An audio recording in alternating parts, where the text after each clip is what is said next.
This is exciting, isn't it? Here we go, guys, in 5, 4, 3. Here we go. It's time for Joan Esposito. Live, local, and progressive. Thank you for the good programming. I appreciate the content and really enjoyed every moment. It's a privilege to have you on your station and listen. It's good stuff. It's very educational. It's time for Joan Esposito on WCPT 820, Chicago's Progressive Talk. Hey, it's Friday. You made it to the end of another week. I hope you're going to do something fun this weekend. Come on, if you don't have anything fun to do, you got to figure something out. You got till the end of the show today to figure out the fun thing that you're going to do over the weekend that is going to bring you joy, bring you zen, bring you a reminder of what it is you are fighting for, okay? It is Friday, so today the phone lines and text lines are going to be open for the entire first half of the show till 3:30. You and I and me and you, we are going to talk about all the news of the day, the news of the week. 773-763-9278.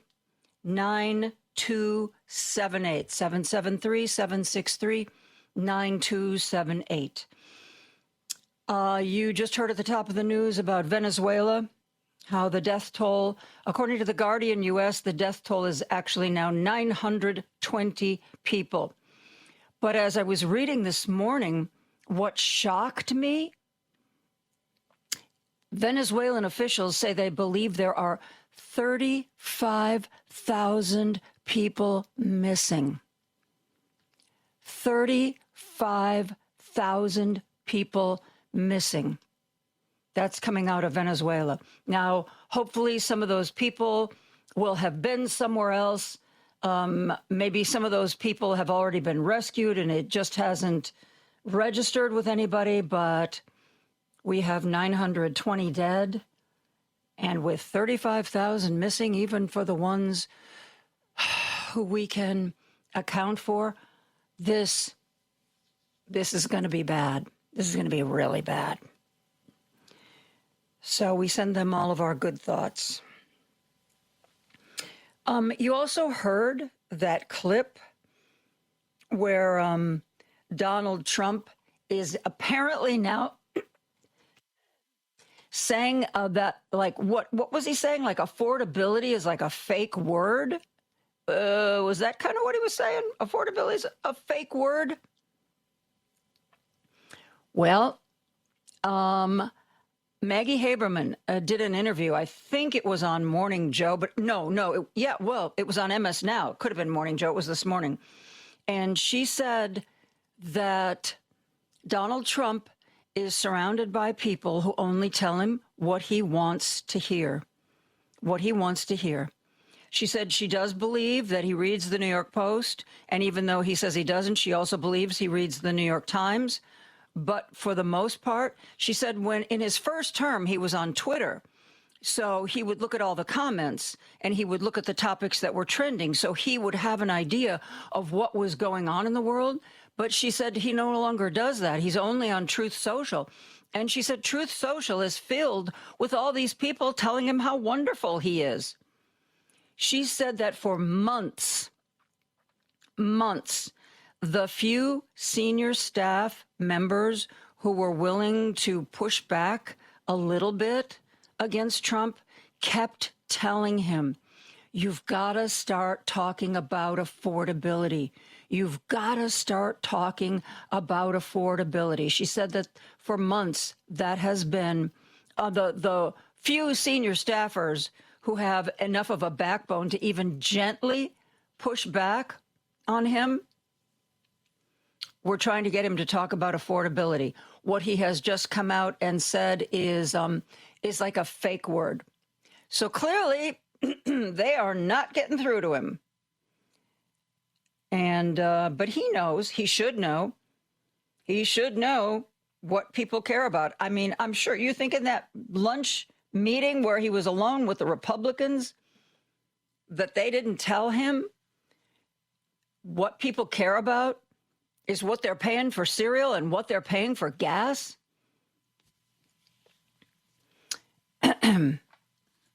But he only wants to hear what he wants to hear. So there you have it. I want to talk a little bit about Epstein. See, I thought I was going to forget. I didn't forget. We're going to talk about Epstein. But here's something really interesting. You know, Katie Fang used to be with MS Now. She was a lawyer. And in addition to appearing on other shows, I believe she, for a while, had her own show. But when they did the whole revamp, she wasn't fired. She wasn't let go. But I believe they took her show away. And she decided that she was just going to leave. She was going to do something on her own. And she has joined Midas Touch, the Midas Touch Network, you know, Ben Mislas and his family. And she is now a part of that. And Katie Fang, Take No Prisoners lawyer, has decided that she is going to and has been going after Todd Blanche in court, demanding that he follow the laws that have been passed and that he release the Epstein files and that they be unredacted. All of the powerful men, all of the other thing that was they were redacting was the actual descriptions of what some of these powerful men did with these young girls. Stuff that's described as gross, but, you know, no reason to hide it. And the courts have said, yes, you know, Katie Fang, as a human being, we have decided that you have every right to do this. So she filed a motion in court, and the DOJ had a certain number of days to respond, and the DOJ didn't. Now, the courts are putting the ball in Todd Blanche's court with a demand that he follow the law. Katie Fang was explaining this on social media. This is just incredible. You know, I always liked her, but now, man, oh man, I think she's amazing. And it makes me wonder, you know, where's the rest of the legal system? If one woman can go after Todd Blanche like this, where are the other Democratic lawyers? Are they sitting on their hands? Anyway, that is a tangent. I want to share with you, Katie Fang explained this whole thing. She did a post on social media where she talked all about what's happening. I think this is awesome. Listen to this. One, I, Katie Fang, private citizen, have standing to be able to get Todd Blanche as the acting attorney general of the Department of Justice to be able to comply with Judge Sullivan's order, which is now telling him that on or before July 2nd, he either has to put up or shut up. He either has to bring forth unredacted files or show cause as to why he should not or cannot do so. But I have identified, Ben, specific areas in the Epstein files. Number one, redactions that have been made to senders and recipients, names and email addresses for some of the most egregious email communications with Jeffrey Epstein, talking about little girls being naughty, things like that. Judge Sullivan says those identities have to be disclosed. Number two, the FBI interview notes for the victim who was alleged that when she was 13 years old, she was physically and sexually abused by Donald Trump.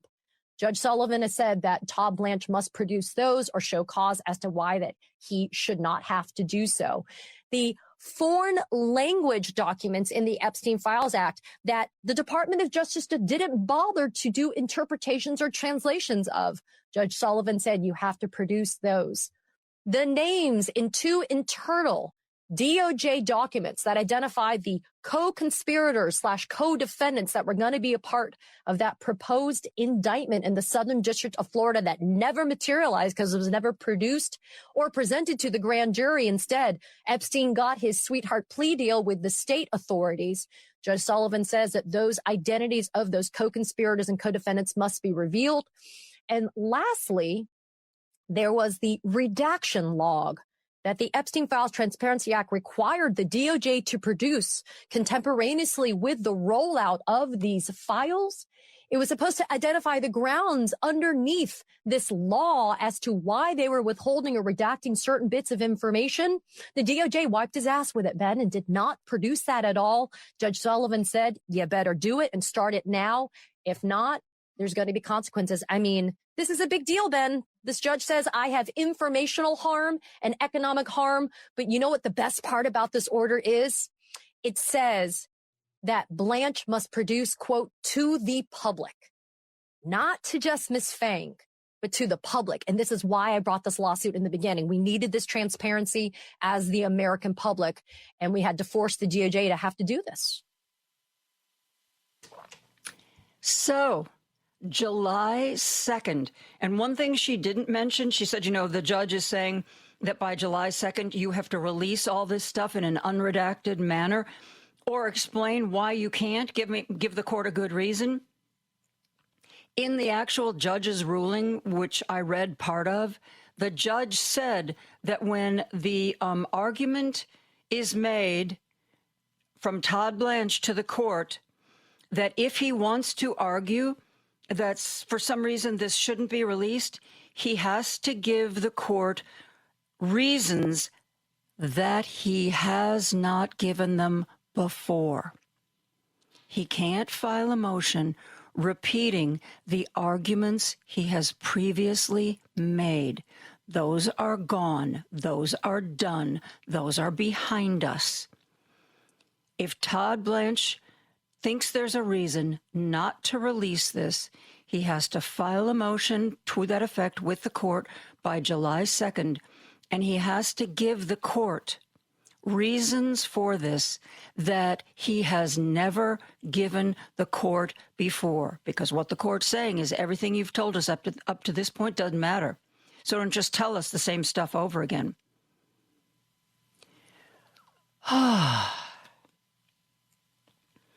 So, mark your calendars, kids. Thursday, July 2nd, Thursday. I mean, I suppose he could file the motion before then, but you know this administration, they're going to wait till probably the actual end of business, like 5 o'clock, Thursday, the 2nd. And for most people, because the 4th is on a Saturday, a lot of people are taking the 3rd off as the holiday.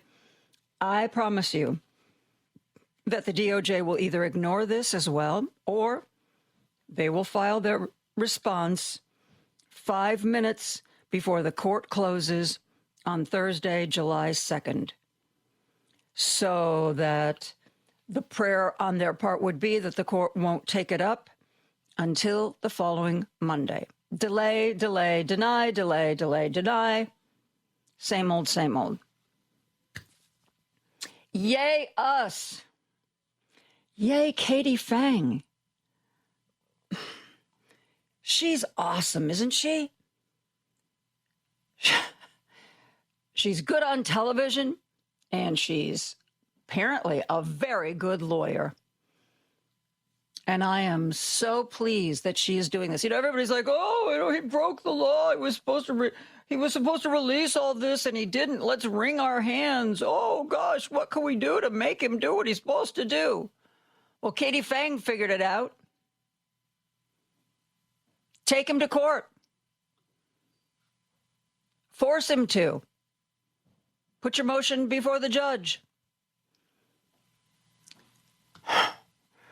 Man, oh man, we are going to keep an eye on this. If Todd Blanche decides to make a filing before, there's no reason he can't make the filing before July 2nd. That's his end date. But he can do it anytime he wants to. So we will keep a close eye on, will it get into the news? I hope so, though I haven't seen much, if any, reporting on Katie Fang and what she's doing in court. But you know what? These days, there's not a whole lot of reporting about the Epstein files at all. So, if you don't follow Katie Fang on social media. You should. Like I said, she is part now of Midas Touch. So follow Midas Touch, because they will no doubt repost anything that happens with this court case. Man, oh man. Have you noticed that as far as prosecutions of Donald Trump and people really working to hold his feet to the fire, the majority of them have been women? Just saying. I'm just saying. So, there you go. Little good news to head into the weekend with. Just got this text about Jeffrey Epstein. Shouldn't Americans know if Jeffrey Epstein was a spy for Israel? Isn't that why Epstein got special treatment in Florida, because he was with Israel's intelligence? Maybe Epstein gave Israel compromising pictures of Trump, and that's why Trump does whatever Bibi wants. I've heard this before. The information in this text is an idea that has been reported on. Some people say that Israel recruited Jeffrey Epstein to put people of power in compromising positions and share that info with them. It's possible. My sense is, though, in Florida, where he was first accused of inappropriate sexual behavior with minors, and then he was basically, all the really serious charges were dropped, and he was convicted of a lesser charge and then given a sweetheart deal where he could be out and about all day long. He just had to go sleep at the jail for a short amount of time. The guy who agreed to that sweetheart deal has said that people above him, higher ups, had told him to go easy on Jeffrey Epstein. Why they said that? He, as far as I've seen, he hasn't said why. Who knows? Maybe he didn't even ask why. But he has said repeatedly, because, he's been the focus of, dude, you could have, taken this guy off the street years. How many women, young women, how many girls could have been spared if you'd have just done your job? And his response is, the higher-ups told me to go easy on him. That was the order that I got from on high. And if he has said, I asked them why, and this is what they said, I've not read that part. He just wants us to know that it wasn't him. He was, dare I say it, just following orders. And obviously there was no pushback on his part. Oh, this guy who I'm accusing of all these sex offenses, you want me to just go easy on him? Sure, boss. No problem.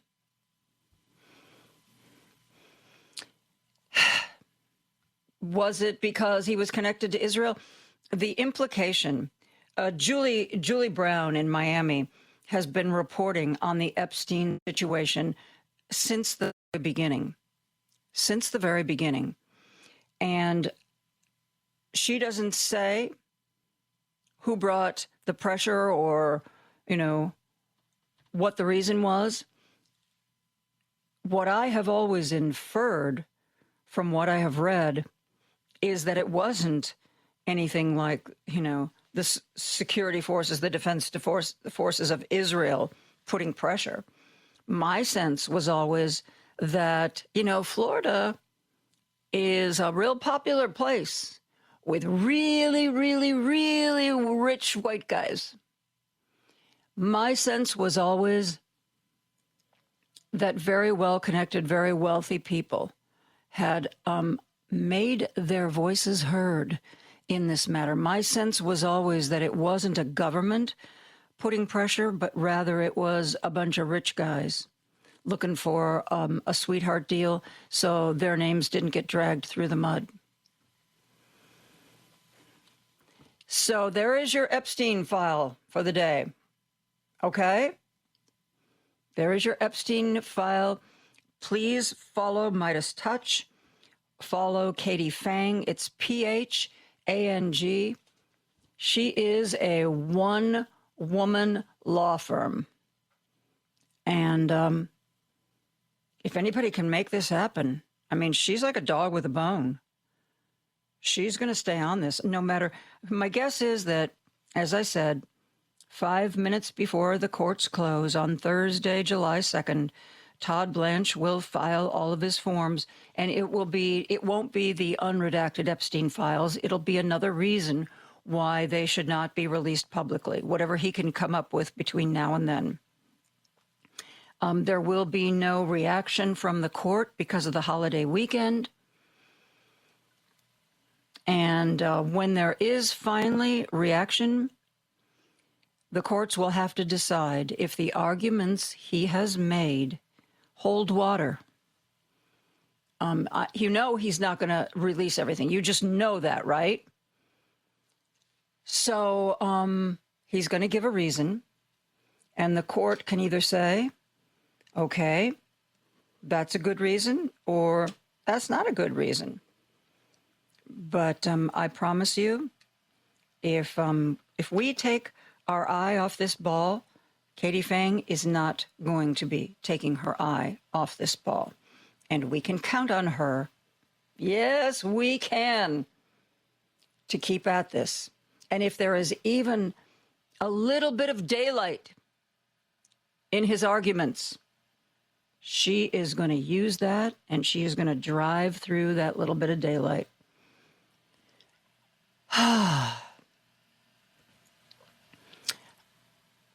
The heat wave that's going through Europe is still going through Europe. They are having the hottest temperatures that they've ever recorded. In addition to, it's always babies and the elderly that are really at risk when things are very hot, especially because much of Europe doesn't air condition, because usually they don't need it. Sadly, what the French are learning is how quickly a car gets hot. The Guardian U.S. is reporting today that a fourth toddler has died in France. And some of the deaths are kids in cars. A hospital in Marseille said an 18-month-old kid died in emergency care earlier this week, found in a car. Hyperthermic. You all know what hypothermia is. It's when you get cold and, your whole body shuts down. Hyperthermia, heat stroke. Cars with the windows up for safety and no air conditioning running can get so hot so fast. Also this week, a 3-year-old boy in Paris, one of the suburbs of Paris, climbed into a car and was trapped when the child locks were activated. He was dead by the time he was found and gotten out of the car. 2 children, aged 2 and 4, were found in their family's car in a residential car park. We've already reported that 40 people drowned, supposedly by trying to get into hazardous or unsupervised waters to cool off. That number is now 55. And frankly, French officials believe that it's going to go up from 55.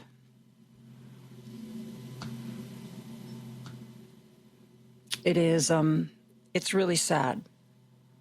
It isn't just inconvenient. It isn't just uncomfortable. As we've learned here in the United States, when high temperatures arrive and don't abate, people die. We're going to take a break. I'm going to get to the rest of your texts and your calls right after this. Chicago's Progressive Talk, WCPT Willow Springs, is powered by ComEd. Find rebates and discounts on energy-efficient products at ComEd.com/home savings. Joan Esposito. Live, local, and progressive. Every weekday afternoon from 2 to 5 p.m. on WCPT 820. It is Friday, and the first half of the show, we read the texts, we open the phone lines, and I want to let you know, if you're hanging around a week from today, is that right, Joan? Yes, it is. Yes, no, yes. What day is today? Today's the 26th. I knew that. A week from today is July 3rd, which is a holiday for a lot of people. I'm going to be joined for most of the afternoon with Brian Endless and Joel Ostro. We are going to do kind of an Ask Me Anything. Yes, we're going to talk about news, but, you know, there's this, for those of you who aren't on your computer a lot, there's this site called Reddit, and it is famous for having all these different conversational threads that you can join. And something that Reddit does, because it has a tremendous following, is they'll take a famous person from any walk of life, and they do what's called an AMA, where for a certain amount of time, an hour, 90 minutes, whatever, it's Ask Me Anything. And people type in their questions, and the person who's doing the AMA answers them. So the first hour, on the third, I'm just going to talk to you, the audience. We'll summarize the news of the week. We'll maybe see if there's been any Todd Blanche filing. I don't know. But then starting at about 3 to 5, Brian's going to join me. Joel's going to join me. We will continue to talk about the news of the day, but the phone lines are staying open the entire show. The entire show. And we are going to do kind of our version of Ask Me Anything. It can be about politics. It can be about world events. It can be very personal, should you choose. And we will try to answer your questions as honestly as we can. So the text line right now, Pam Bondi, who was the AG in Florida, should be held accountable for Epstein getting away with his crimes years ago. At least the rumor is she is potentially getting disbarred. Meanwhile, this regime and the grand old pedophile protectors keep redacting the files. There was a move brought about to disbar Pam Bondi in Florida, but at the time, she was head of the DOJ. And apparently there's some rule that you can't, just to make sure nobody's retaliating, you can't go after somebody when they're holding a post like that, except that she's no longer head of the DOJ. Now she's Pam Bondi, private citizen. And that same group, a large group of lawyers and judges who made the complaint to get her disbarred the first time, they've done it again. They have refiled. Now that she is a private citizen, there is an effort to disbar her. Happens to a lot of lawyers who sell their souls for Donald Trump.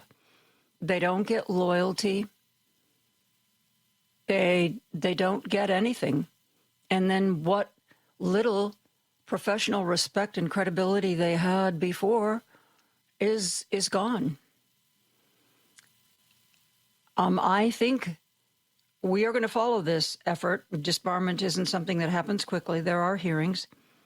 But, when you are being questioned by a group of judges and lawyers, it's not like Joan Esposito's filed the motion with the court in Florida saying Pam Bondi should be disbarred. They're going to be, what do you know? You know nothing, Joan. This is a very serious group of people with serious credentials, and they believe she should no longer be an attorney because of the way she has violated ethics and morals and laws. Pam Bondi, private citizen, is going to end up quite possibly not only with no job, but also with no law license. Everything Trump touches dies. Why people can't learn that is just beyond me. Just beyond me. Okay, let's also go to the phone lines as we take some time reading your text. Let's go to Steve, who's on the line from Chicago. Steve, you want to suggest some things for us to do over the weekend? Yes, just a quick reminder that the Pride Parade is Sunday. Everyone is welcome, even the closet cases that come to protest, because it's the only way they can get to a fun gay time. You know, there have been articles written about, especially with conservative lawmakers, the ones who complain and yell loudest and longest about gay rights, gay people. Yeah. Gosh, dollars to donuts. A lot of times those people are found in compromising positions and turn out to be gay themselves. Yeah, I had a high school psychology teacher that taught us that what we hate most in other people is what we recognize in ourselves. I think that's true. I think that's true. Yep. I think that's true of all of us. You know, if you have a friend or a work colleague and there's something about them that you just really hate, I would sit down and do some self-reflection, because I think that's true. So. Really true. And like the things that drive us crazy in other people are the things that we really don't like about ourselves. Yeah. I don't know if that's exclusively, because I do know people that do things that I don't, that drive me crazy. But yeah, so many times I start to get all bent out of shape, and then I think, Steve, you did that yesterday. Yep, I'm sad to say I've had that same experience. Yeah. Well, thanks for the call. Are you riding the float on Sunday?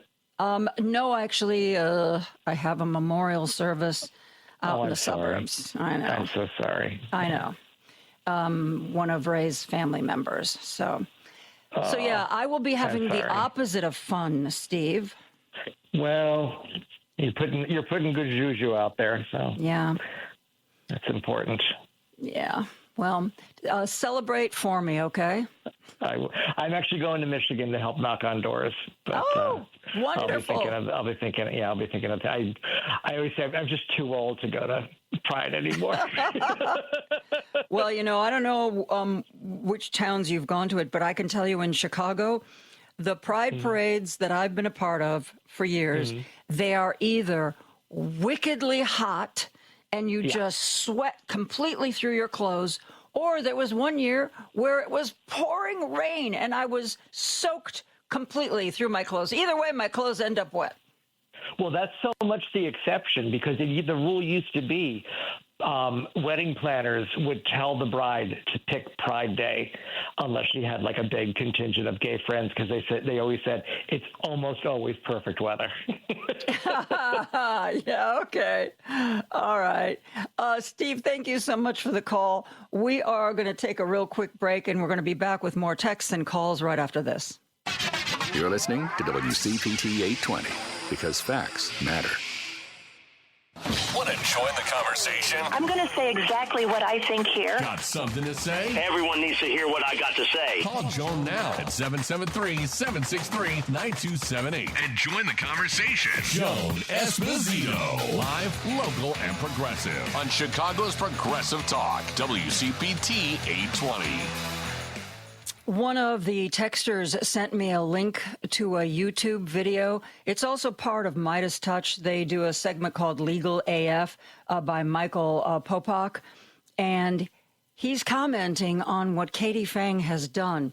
And he said, this is important. He said, mainstream media isn't going to be doing things like what Katie did. He said, but this is a template that independent journalists can use. You don't have to wait for a big company or a big law firm to take some action.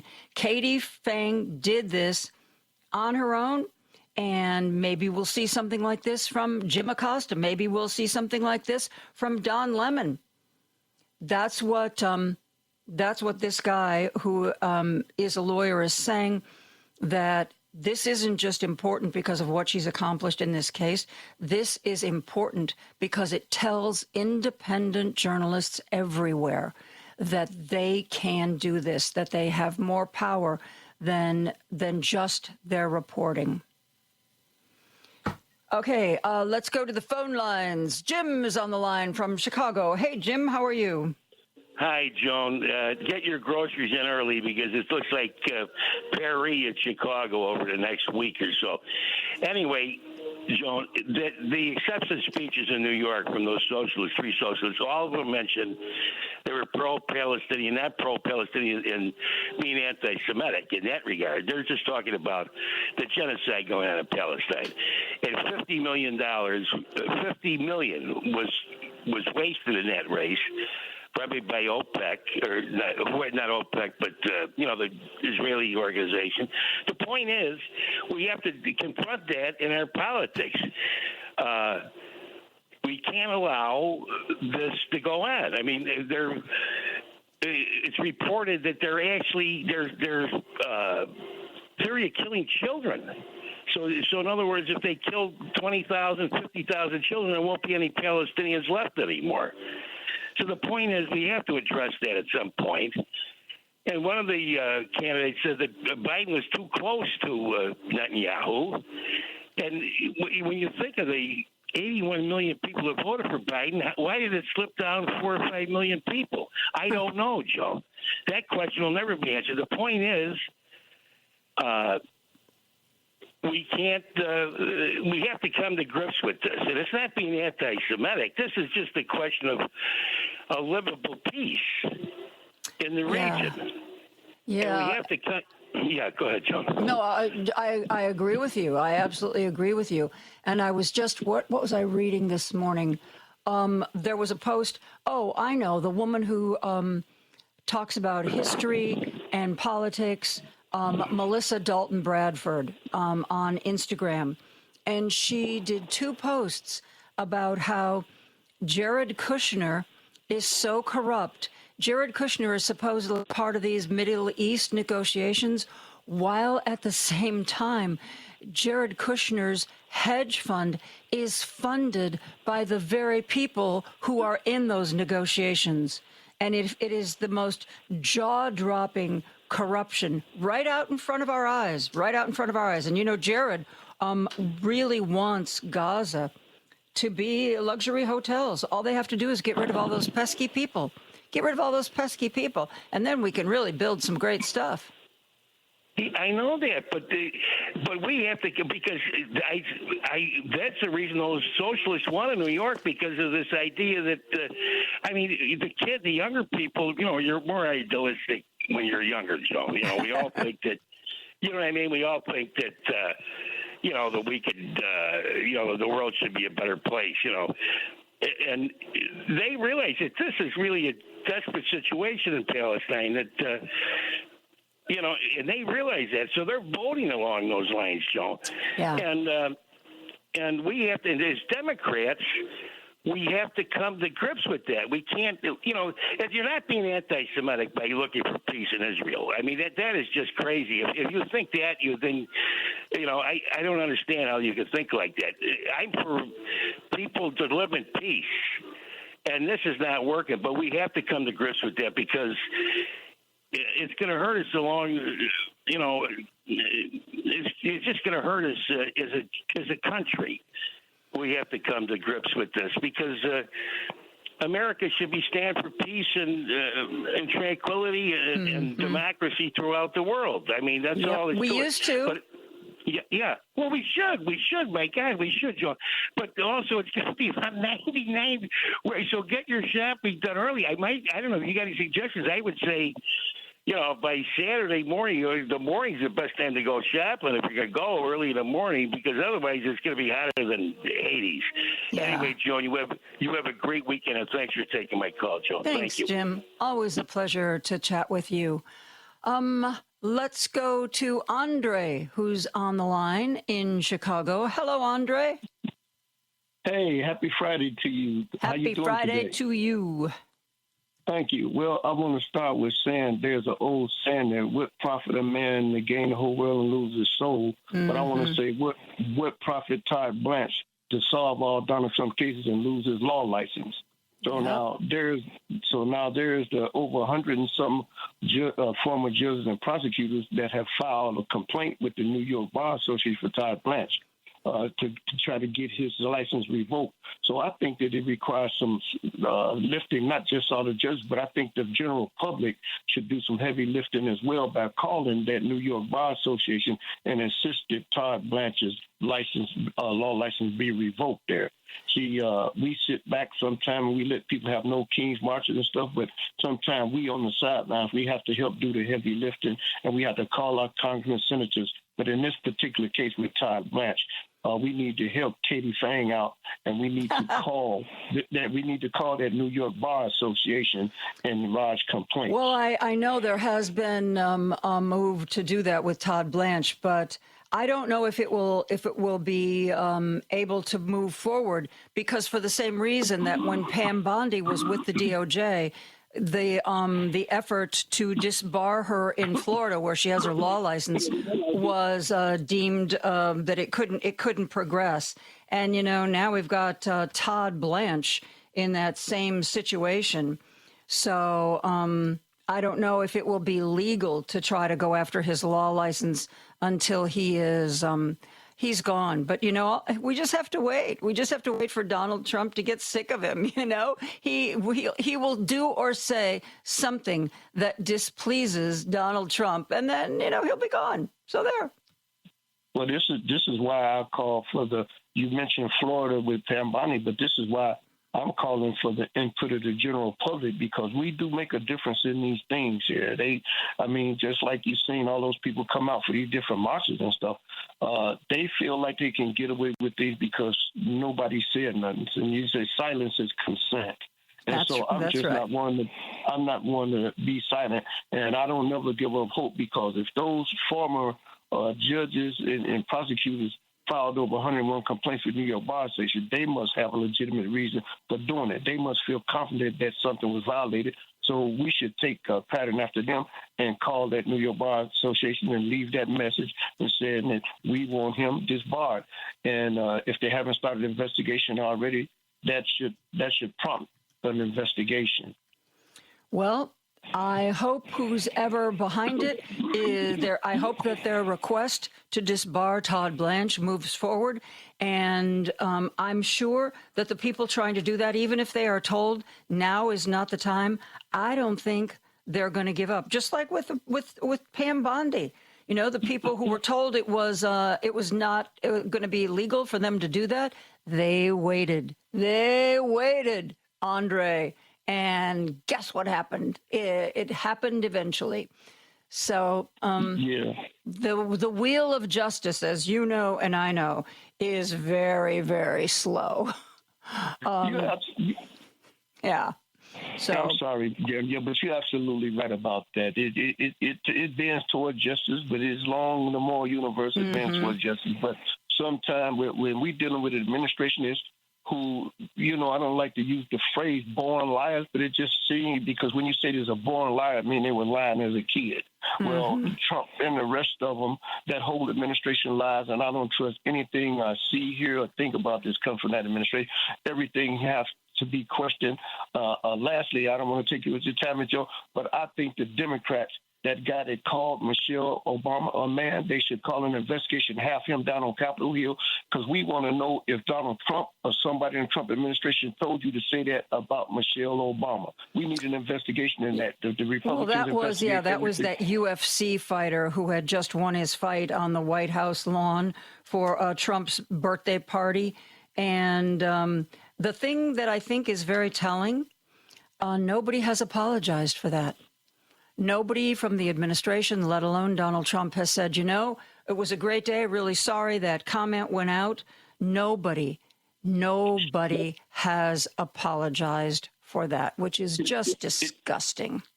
Yeah, you know what? I don't need Donald Trump's apologies. I need action. The Democrats need to take action about that stuff, because if you want to know the truth, let's be honest. If there's anybody that looks like a man, it's Melania Trump with those wide brim hats on and those square shoulders. No, she looks like the Hamburglar.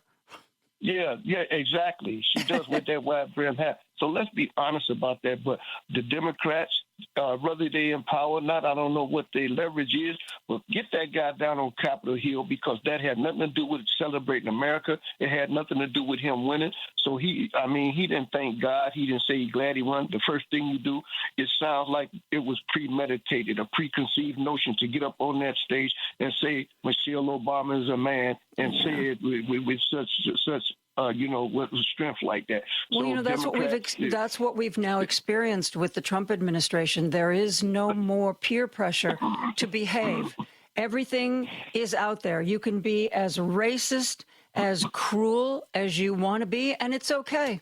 It's okay. Thank God for people like you, myself, and the listeners here that have not let that racism overcome us. Thank God for that, because we are the one that sets the balance. We are the one that give the country its equilibrium. If everybody been the same way, then the world would be lopsided. And it's been proven fact that racism is a sickness. And what has it got this country? Nobody can answer the question, what has racism got this country but into a deep hole? So it exists. When they say silence is consent, if nobody speaks out about these things, and we can't expect the Trump administration, so Hakeem Jeffries and the rest of them Democrats, some of them should have took the initiative to say, we want this guy down on Capitol Hill so we can question him. Whoever's in the oversight committee, what's his name that always come on that filed, with the Epstein file, get those guys to call this man down on Capitol Hill. I want answers for this, because I don't think it just happened of his own free will, his own volition. I think he was put up to say this stuff to degrade Michelle Obama, the same way that Trump administration put the apes out there. So it looks suspect to me. If you put pictures of Michelle and Obama looking like apes, then quite naturally, you're probably the same one that told this guy to say Michelle Obama is a man. It's coming from the same source. Let's have an investigation. Thank you, Ms. Jones. Thank you, Andre. Thank you so much for the call. And I want to share a quick couple of texts. Well, you know what? Let me just read text because I don't want to take a call and then have to cut somebody off after just a couple of seconds. So I got what is obviously a meme. Somebody created it with AI. It is a line of people at the reflecting pool, some of whom are in the water, and Donald Trump is baptizing them. Oh, yeah. Oh, yeah. You know what? Who knows? Maybe Donald Trump put this together. He likes to be considered Jesus, right? Yeah. Somebody else, we were talking about Pam Bondi, the effort to disbar her, and an effort also being made against Todd Blanche. Somebody said, I wonder when or if Aileen Cannon is disbarred. Aileen Cannon, of course, the Florida judge who literally bent over backwards to help Donald Trump, always ruling in his favor, always delaying, always stopping Jack Smith in his efforts to go after Trump at every turn. A lawyer appointed to that judgeship by Trump, and somebody who's really an embarrassment. I mean, other judges consider her an absolute embarrassment. She is an absolute political hack, and to the point where some people are worried that if Trump has an opening, he will appoint Aileen Cannon to the Supreme Court because she's all Trump all the time. She's not qualified. She doesn't have the experience to do the job she's doing, but what does Trump care? If he knows that he can count on her, why wouldn't he nominate her if there's an opening to the Supreme Court? Be afraid. Be very, very afraid. We are going to take a break for news. We are going to be back with more right after that. The Thom Hartmann radio program provides all of the intelligence, information, and insight you'll need to win the water cooler wars. Weekdays 11 to 2 right here on WCPT 820, Chicago's Progressive Talk, where facts matter. Alexa, play WCPT. WCPT from TuneIn. time for Joan Esposito. Live, local, and progressive. Joan, as always, exceptional work from you from, your TV days all the way up to today. You're truly exceptional, and thanks for this great show you have. It's time for Joan Esposito on WCPT 820, Chicago's Progressive Talk. Did you hear that weird story in the news about St. Bernards and that throwaway line that St. Bernards are now too large for mountain rescues? Too large for mountain rescues. How is that a thing? I mean, I'm too large for mountain rescues, but a St. Bernard? That doesn't make any sense to me. It seems counterintuitive. Got to share something that came in on the text line. I always say everything Trump touches dies. Somebody texted in, everything Trump touches dies except algae in a reflecting pool. I stand corrected. Okie dokie. Let's go to Ron, who's on the line from Chicago. Hello, Ron. Hello. They made a song about the reflecting pool. What's it all about? Algae? Oh, Ron. Oh, I'm so very sorry. Yes. Is the Gulf of Hormuz open or closed? Nobody knows. Well, it's kind of open, except that they might get hit with a missile when they go through. How is that? Is that open or closed? That's closed to me. Yeah. And the people of Springfield, Ohio should be breathing easier now. Their dogs and cats won't be eaten by the people from Haiti.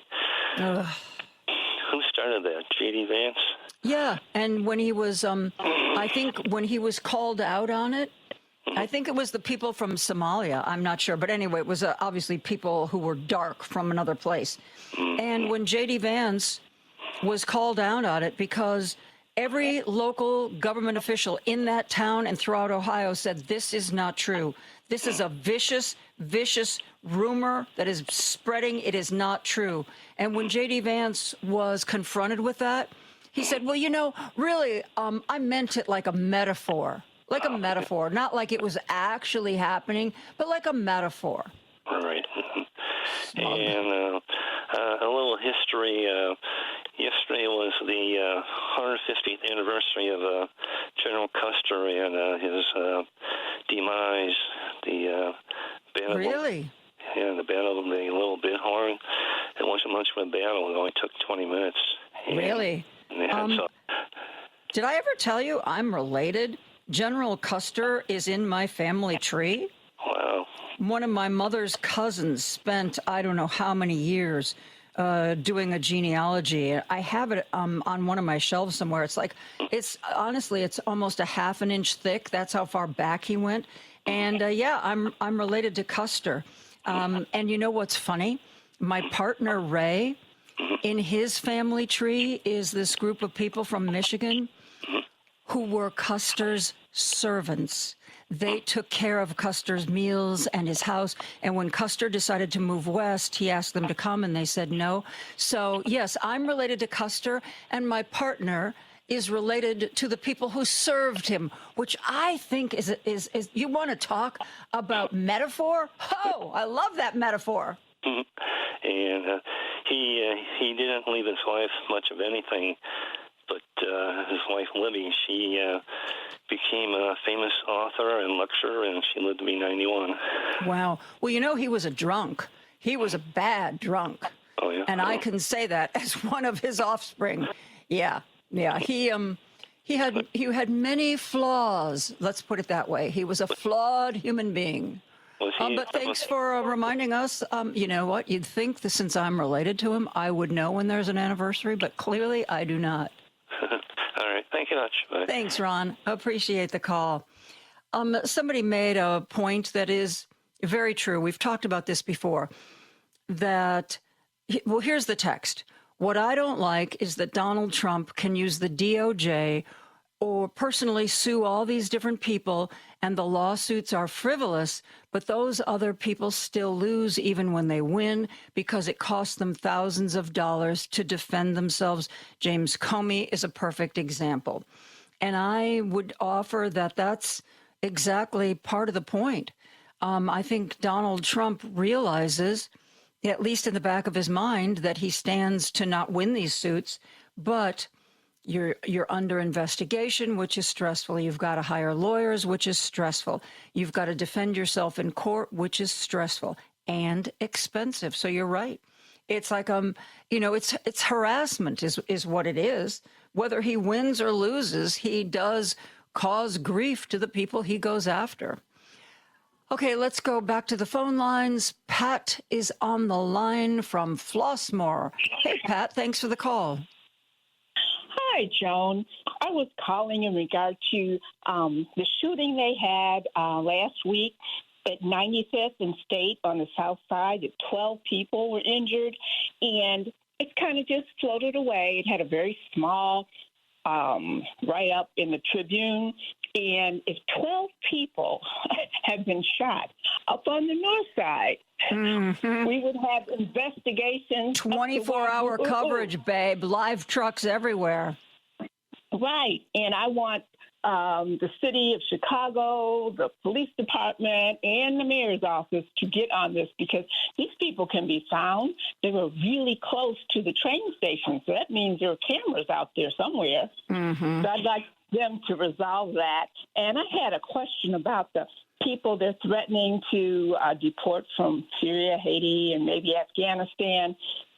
Can the Congress have a law similar, that they could put through the courts to put a stop on this? We especially need the people that are help with the crops out west. What are we going to do for food if they deport all those folks? And I read that they bring in $5 trillion a year in revenue from jobs and buying things, et cetera. Well, the farmers out west have already complained that they are having trouble getting their crops picked because, that's what they relied on, a lot of immigrant help for that. And, the ICE made a few appearances at some of these farms, and, the immigrants tried to run. But, it's not a good situation, and you're absolutely right. We are already feeling it in the food chain. Right, exactly. That, and also, lastly, the election that's coming up in the fall. I had heard rumor that the Democrats are really working to try to keep this election from being stolen, but I thought maybe they could go down to someplace like Texas that has a lot of Hispanic people and encourage them to get their 18-year-old kids who are definitely U.S. citizens to sign up to vote. That might make a difference. As well as some of those other Western states, and have some commercials on the Hispanic radio stations down all there. The people that Trump is going after need, if you are a U.S. citizen, you better be registered. You better make sure that you haven't been kicked off the rolls, and you better vote, because there are more of us than there are of them.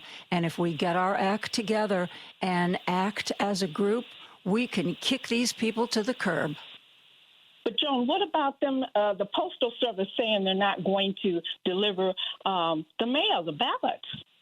People. Yeah. Well, it has been, they have put up some roadblocks already by the fact that they changed the rule about postmarking.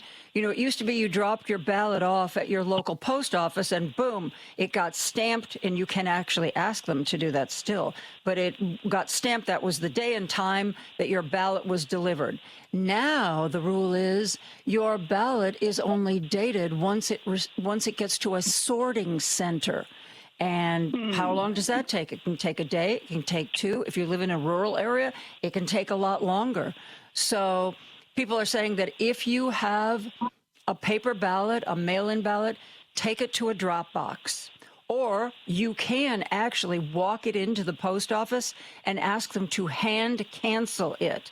That's what I've done in the past, where they get out their little stamper and they stamp it so you get the correct day and time. But yeah, Donald Trump doesn't want any form of voting that will make it easier for him to be defeated. That's the point. Make it harder. That's what this SAVE Act is all about. The SAVE Act is about trying to get women not to vote. Right. Well, will they mail you the ballot for you to fill it out to take it somewhere? That's what I'm concerned about. No, well, I mean, I will, as it gets closer to the midterms, I can let you know, because here in Illinois, I signed up for permanent mail-in balloting. So my ballots have just come like clockwork through the mail. If for some reason that changes, I will let everybody know. Right, because one time I got one, it was so late that I did fill it out and take it to a drop box. It was like 2 days before the election. Yeah. So, I'm just hoping that I get the ballot to do something with it. Yeah, it usually comes for me 2 or 3 weeks before it's due. Oh. Yeah, it doesn't, because I'm ready for my ballot right now, and I always start to panic, but it shows up eventually. Yes. Oh, gosh. Well, Joan, thank you for your time and all you do to keep us on the road a little longer, and have a good weekend. Thank you. You too. And thank you for the call. I want to share one quick text before we go to a break. If you're taking suggestions for what to do over the weekend, I'd like to invite everyone to South Suburban Relentless Peaceful Protest, 147th and LaGrange Road, Orland Park, 11 a.m. to 1 p.m. This group, South Suburban Relentless, is one of the biggest grassroots organizations in the south suburbs of Chicago. We ask that anybody who comes and wants to bring a sign, that they don't put any profanity on the sign, because they want to be respectful. It says, we are fun and welcoming. Bring chairs, bring water, bring sunscreen. See you there, 147th and LaGrange Road, Saturday, Orland Park, 11 to 1. We are going to take a break and be back with more after this. Chicago's Progressive Talk, WCPT 820, where facts matter. Now back to Joan Esposito, live, local, and progressive on WCPT 820. It is Friday, and that means we take your calls for the first half of the show. Let's go to Dave from Hoffman Estates. Hey, Dave. Hey. Yeah, another one I got disbarred was Rudy, if you recall. Oh, yeah. Yep. His personal lawyer. Yep, and he got sued, and the two women who he slandered were given literally all of his money and all of his possessions, and it was only out of the goodness of their heart that they allowed him to keep his condo in Florida, because otherwise he would have been homeless. Yeah, that, and he sleeved out. He had those World Series ring or something that they could have got, and he said that was his son's, Yeah, he kept saying, I already gave that to my son. Yeah, they could have been really, really tough on him. Yeah. Hey, and with that reflecting pool, I've been waiting for somebody to do a meme where have Trump sitting on the edge of that on a lawn chair fishing, kind of reminiscent of that picture of Al Capone when his brain was fried from syphilis, when he was sitting on the veranda fishing in his pool. No, I don't remember that. Yeah, there was a picture, a famous picture, and towards the end he was sitting on the veranda at his mansion and with a cigar in his mouth and with a fishing pole into the pool. But Trump's supposed to give that FIFA trophy at the end of that, and that could be interesting when he's pissed off everybody on these different countries.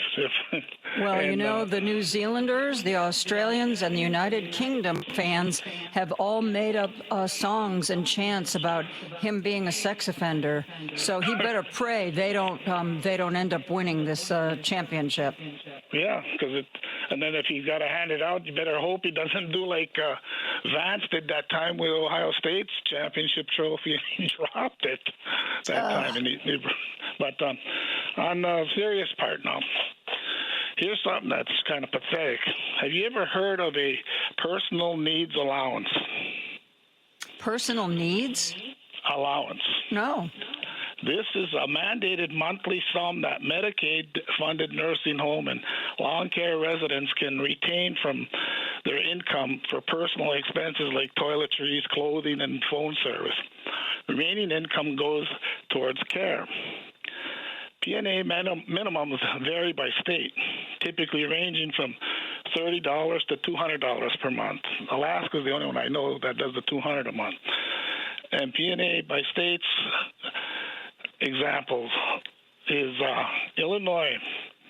We pay $60 a month for nursing home residents. Residents in supportive living programs receive $120 a month, while individuals in community and integrated living arrangements receive $100 a month. Now, our nursing home fee got boosted about 2 years ago only. It used to be $30 a month since 1987, and we were tied with like Mississippi and all these people, and these people that that was pretty much what they had to live on, for a month to buy that stuff. And like the one guy one time said, I can't even get a haircut, Yeah, really. So, I think perhaps Governor Pritzker and Mendoza better maybe look at kicking that up a little bit, because everybody else's costs have gone up. Yep, absolutely. I wasn't aware of this or how it works, but sure, it's absolutely something we should be paying attention to. Why not? Yeah, because I mean, like I say, it's kind of something quiet like that. And if you don't have a mother or whatever like that in one of them nursing homes, it doesn't mean nothing to you. And we're all getting old. So yes, we are. We're letting this stuff slide. They're more important worried about like if the Bears are going to stay here in Illinois. I really care. Yeah. But anyway, let me get off so you can get someone Thanks, else. Dave. Always a pleasure to hear from you. Let us go to the phone lines where our good friend Paul is on the line from Seattle. Hey, Paul, how are you? Oh, hi, John. Sorry, I like the image of Donald Trump baptizing people with pond scum. That was a funny one. Yeah, isn't it? It's a beautiful meme. I should repost it. That's this whole thing about the he keeps saying there's vandalism was just somebody I haven't seen somebody showed up in the middle of the night, don't you know? Yeah, in the dead of night. They tore a big line. They got something sharp, and for 300 some feet, they walked down the reflecting pool, cutting a big line, a big cut down and down. And he's got the video, Paul. He's seen the video. Yeah. Well, I get the impression that I think he said a razor knife. And I get the impression, though I haven't seen it, what he's talking about, that it's a straight line. That's just the impression I get. I don't know if that's what he means, but again, what comes to mind is if there's anything that's remotely true about that it just reflects more incompetence. It is either a concrete seam or a paint seam where they were painting and they stopped at this particular line, and then they tried to pick it up, and they painted over where they stopped, and it didn't adhere. And so right there is where it started coming up, because you can't just pick it up that way. You have to. Well, they should have primed the whole thing to begin with. It wasn't prepared. The bottom of the reflecting pool wasn't properly prepared. The coating, I guess it's more than a paint, it's kind of a coating, was not properly applied. Then the coating has to set. It has to age. It needs some time to get its act together. You can't just paint it and then pour water in right away. So whoever did this had no idea what they were doing. Right. Well, these coatings, I'm almost positive that it's some kind of a polymer, like your floor. When you have when you have your floor, and these polymers these days they don't dry; they actually cure. They harden. Yeah. And it takes, and they harden by ultraviolet light. Is what causes the polymer to harden. That's what causes your floor sealer when you have a finish put on your floor. I'm positive if they used the right thing, but they didn't. It wasn't given enough time before they refilled it, or they didn't do something properly, because that's what happened. And that's why I think that if this was a straight line, it was a seam where they stopped, up to this line. And one day they painted up to here, and then they picked it up, and it didn't adhere right. They didn't do it right. The guy doesn't sound like he knows what the hell he's doing. This well, guy come looks on, like, he's Donald Trump's neighbor down in Florida. Oh yeah. Well, what other standing do you need? Anyway, but that's and he's going on and on about the vandalism. I just don't. You know what? He just doesn't know that the story will go away when he finally shuts up about it. People will be. That's when he doesn't get it. He just can't. He can't let anything go. That's his whole. But anyway, the other story that this week that I just really is Samuel Alito barking down Justice Sotomayor and presenting her dissent from the bench. Was it yesterday? Yeah. And him talking back to her while she's giving her dissent. I mean, that tells me that if he's willing to do that in open court, that he's also been argumentative, rude, and nasty in chambers. And probably the fact that she's a woman makes him think that he can do that because he's not likely to get punched in the face for it, which he richly deserves. But yeah, it's just when the justice is speaking, you're supposed to. This guy is. There was a Supreme Court justice. His name was James Clark McReynolds, and he was on the bench from about Woodrow Wilson appointed him, and he died in 1946. And he was such a foul person that nobody on the court came to his funeral. He was just nobody ever liked him. He also in 1924. There's no 1924 photograph of the Supreme Court because the way that the justices are arranged in the photograph is by seniority, and it would have meant that James Clark McReynolds would have had to sit next to Louis Brandeis, who was Jewish, and McReynolds said he would never do that. Oh, he would never sit next to a Jew. Right. Yeah. So there's no, so he was just a completely foul man. Samuel Alito strikes me as just this kind of completely foul man. I agree. I think he's terrible, and I think his wife is worse. Paul, we're past the break. Thank you for the call. I got to get going.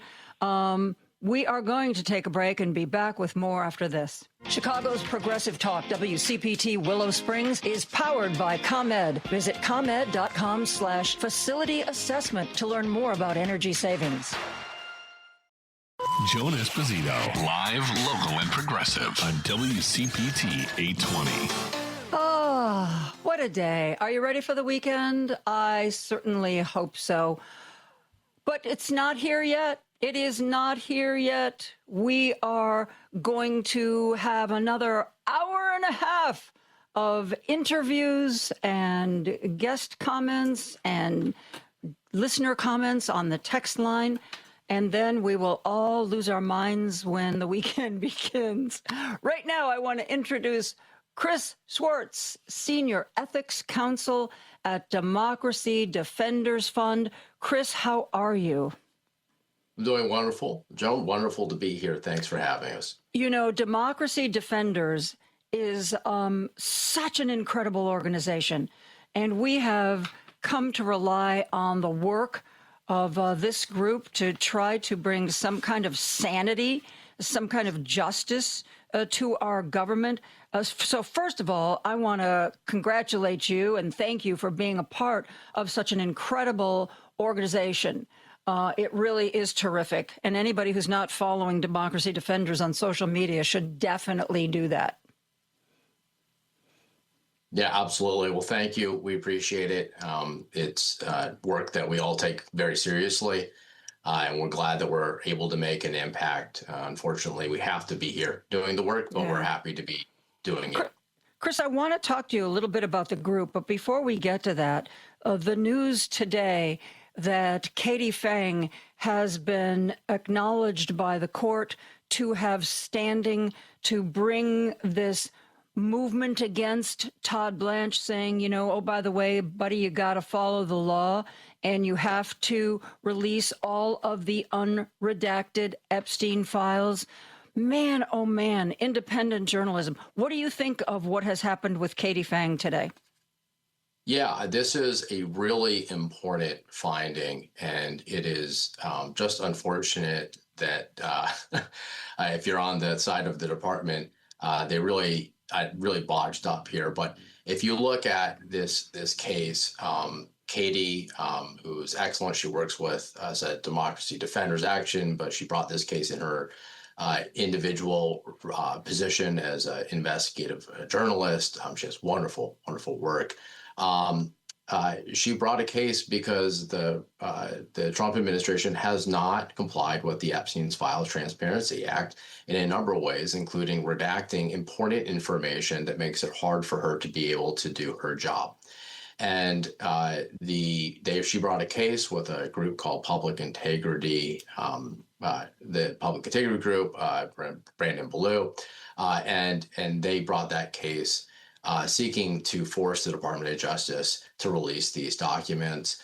And the Department of Justice and Todd Blanche did not in any way say that they didn't mess up on the EFTA, on the Epstein Files Transparency Act. They never defended themselves, and they never filed anything with the court That's one of the things that's weird, Chris, because apparently they blew a deadline. They had a deadline before the court to respond in some way, and they just didn't. Does that happen a lot in cases? I mean, is that a common thing that, lawyers get confused or they didn't write it on their calendar? And so something that they were supposed to file by a certain day and time doesn't get filed? That seems unusual to me.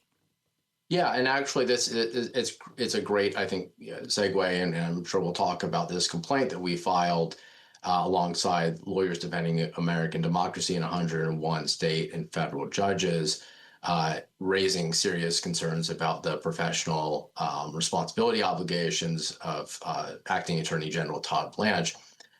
But attorneys, competent attorneys, diligent attorneys have a responsibility to show up at court and defend and to file documents and to comply with court orders. And not doing so is in fact a violation of your fiduciary obligations as an attorney to your client. So it is very shocking to see the department not just not meet the court's demand to have them file as of the deadline. I want to talk to you about the case you just mentioned from Democracy Defenders. But first, Chris is the senior ethics counsel for Democracy Defenders Fund. He's also a former chief of the Ethics Law and Policy Branch at the U.S. Office of Government Ethics. Was the U.S. Office of Government Ethics allowed to escape the Doge chainsaw? Ethics doesn't seem to be a big deal with this administration. Does that office exist still? Yeah, so the United States Office of Government Ethics does exist. It unfortunately has been subject to quite a bit of pressure. It's not able to do the job that it really is set out to do. And there are people in this administration who seem clearly intend to do what they want without following the ethics rules. And so we really need strong support for organizations like the Office of Government Ethics. It's a small office, and it works through soft power in many cases. It can't bring litigation, it can't bring enforcement actions, but it's always been deeply respected. And unfortunately, what we've seen is just a real turning away from the ethical norms that have girded our country for so long. Well, I'm glad to hear it exists still in some form. Tell me about the case that you made reference to. And Chris, I am not a lawyer, and I prefer words of one syllable. Okay, there's your assignment. Absolutely. So let me put it as simply as I can. Every attorney has an obligation to serve their client competently and diligently. They're not supposed to participate in matters where they have a conflict of interest. So if a former client is party to a matter that they're working on, with a current client, those two could get into a fight about what the obligations should be, and attorneys should generally step out of those so that we can keep the judicial system have the highest level of integrity. And that's so important for due process reasons. It's important for ensuring the fair administration of justice. When Acting Attorney General Todd Blanche came onto the scene as the Deputy Attorney General many months ago in early 2025, our organizations, Democracy Defenders Fund and Lawyers Defending American Democracy, started to look at him as well as others, including former Attorney General Pam Bondi, to determine whether they were following their ethical obligations when they were in office at the Department of Justice. And we don't think that they were. That's a short story.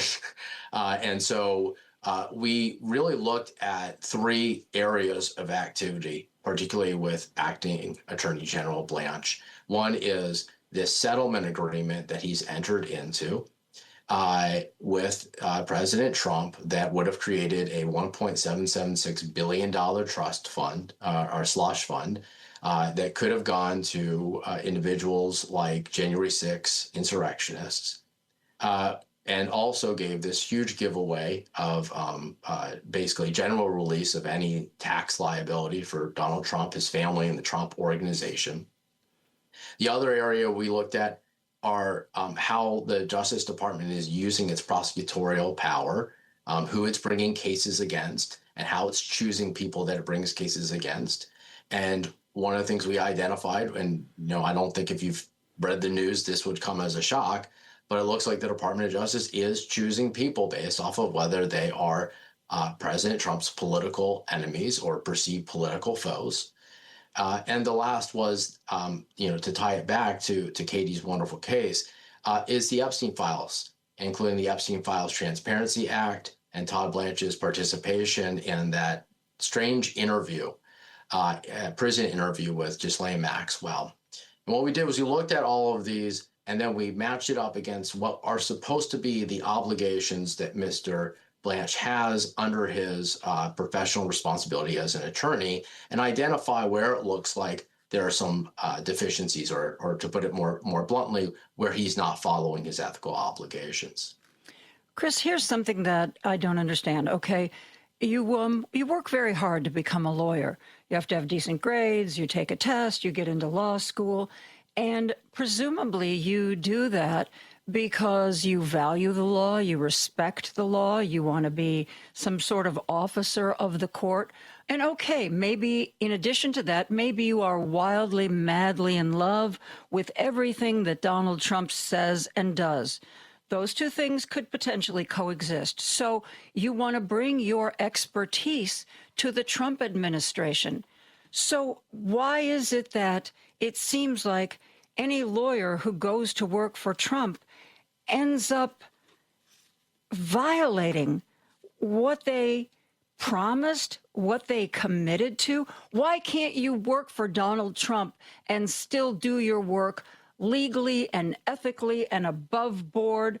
Is that just not possible? Wouldn't a lawyer want to do that? Donald Trump, I love you. I think you're the greatest, and I want to try to bring your agenda about. But we have to follow the rules. Nobody's saying that. I would say I won't speculate on that. I will say that there were a number of attorneys in the first Trump administration that did stand up on principle and did say no. And unfortunately, it seems that he's been able to weed those people out and bring in people who are not going to say no. In fact, are going to look for the yes before it even gets raised, and try to carry out this agenda. And you see in Todd Blanche, I think really a sort of crystallization in some ways of that. He said, got up on stage and said, if Donald Trump sends me to go do something else, I'll say, thank you, I love you. It's just a very strange thing to say. between an attorney general and or deputy attorney general and the president. And so, I don't know. I think you can absolutely do those two things. Unfortunately, it does seem like it's become harder and harder for people to somehow balance those two. I'm sorry, but thank you, but I love you. That's creepy. That is out and out creepy. I mean, could you, Chris? Oh, I'm sorry, Chris, democracy defenders, we've got to cut our budget. You have to leave. Thank you, and I love you. Would you say that?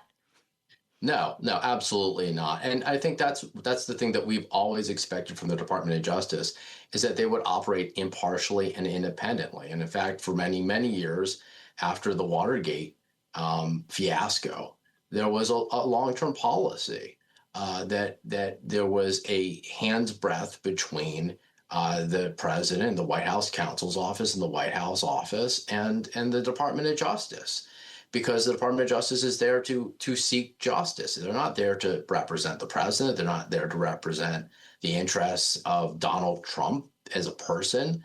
And so you see this conflation.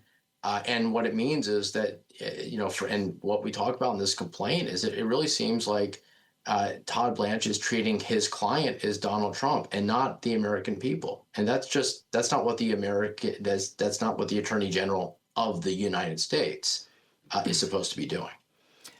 We need to take a break. So Chris Swartz and I will be right back. We should have taken the break sooner, Chris, but I was so creeped out by that love you thing that I had to keep talking. So we are now going to take the break, and Chris and I will be back with more after this.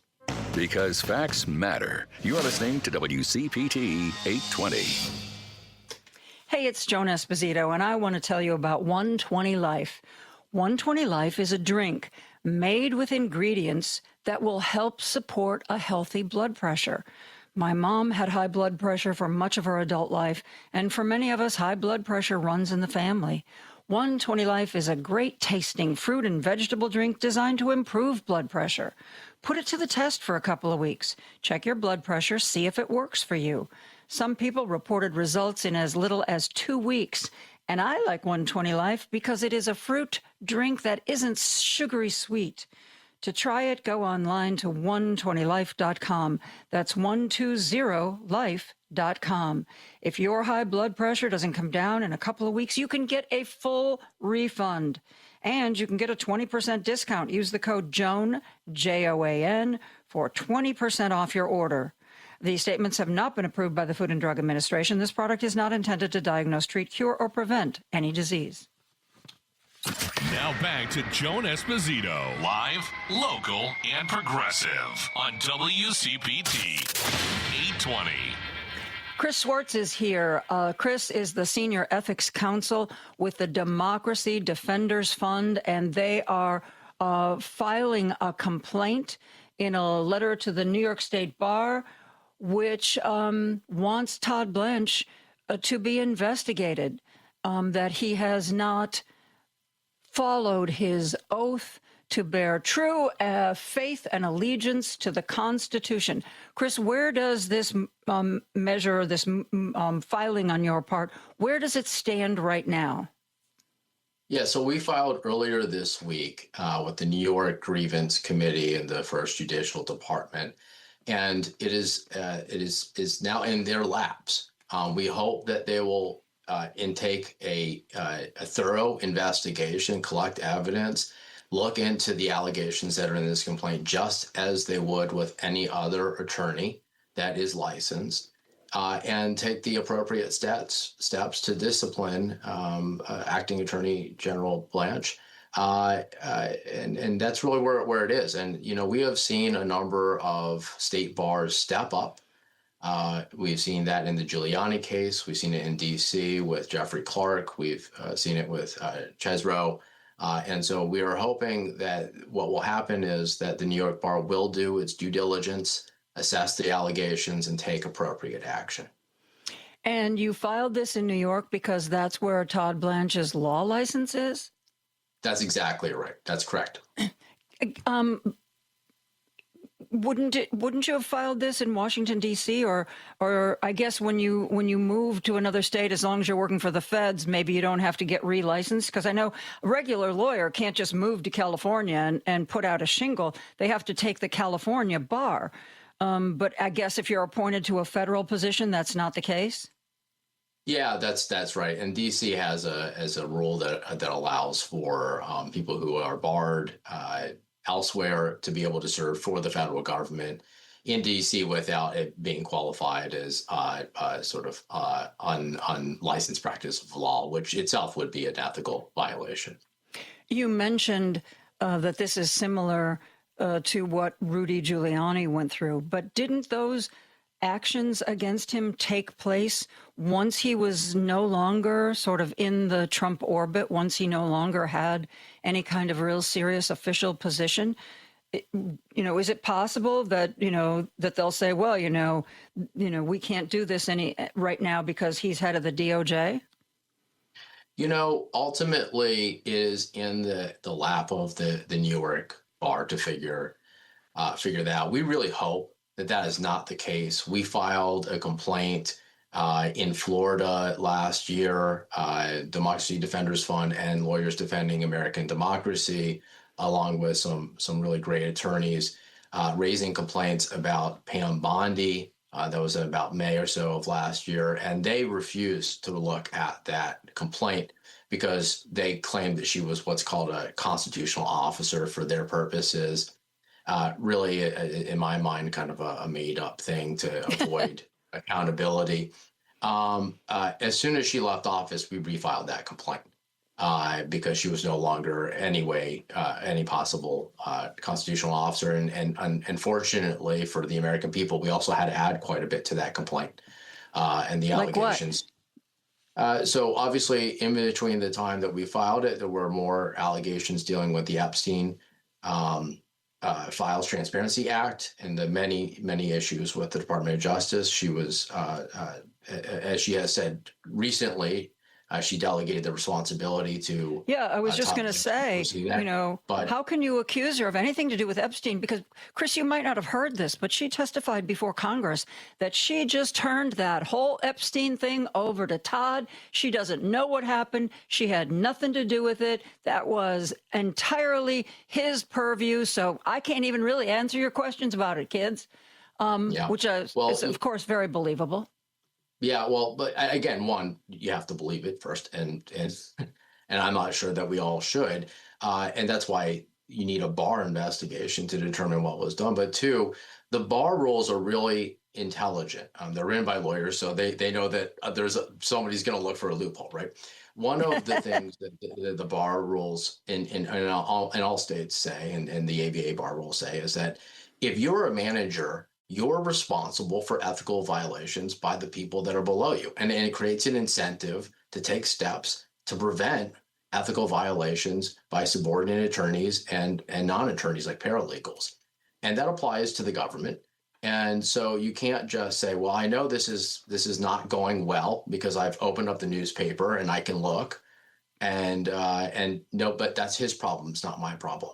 That's just not how it works, and it's certainly not how it should work with the Attorney General. And so, I think that the Florida bar should be looking into that, and that's true for Todd Blanche as well. There are people that were working under his supervision and over his oversight, and he was very involved. In January, he was the one who got up and said, "This is the final release of the Epstein files."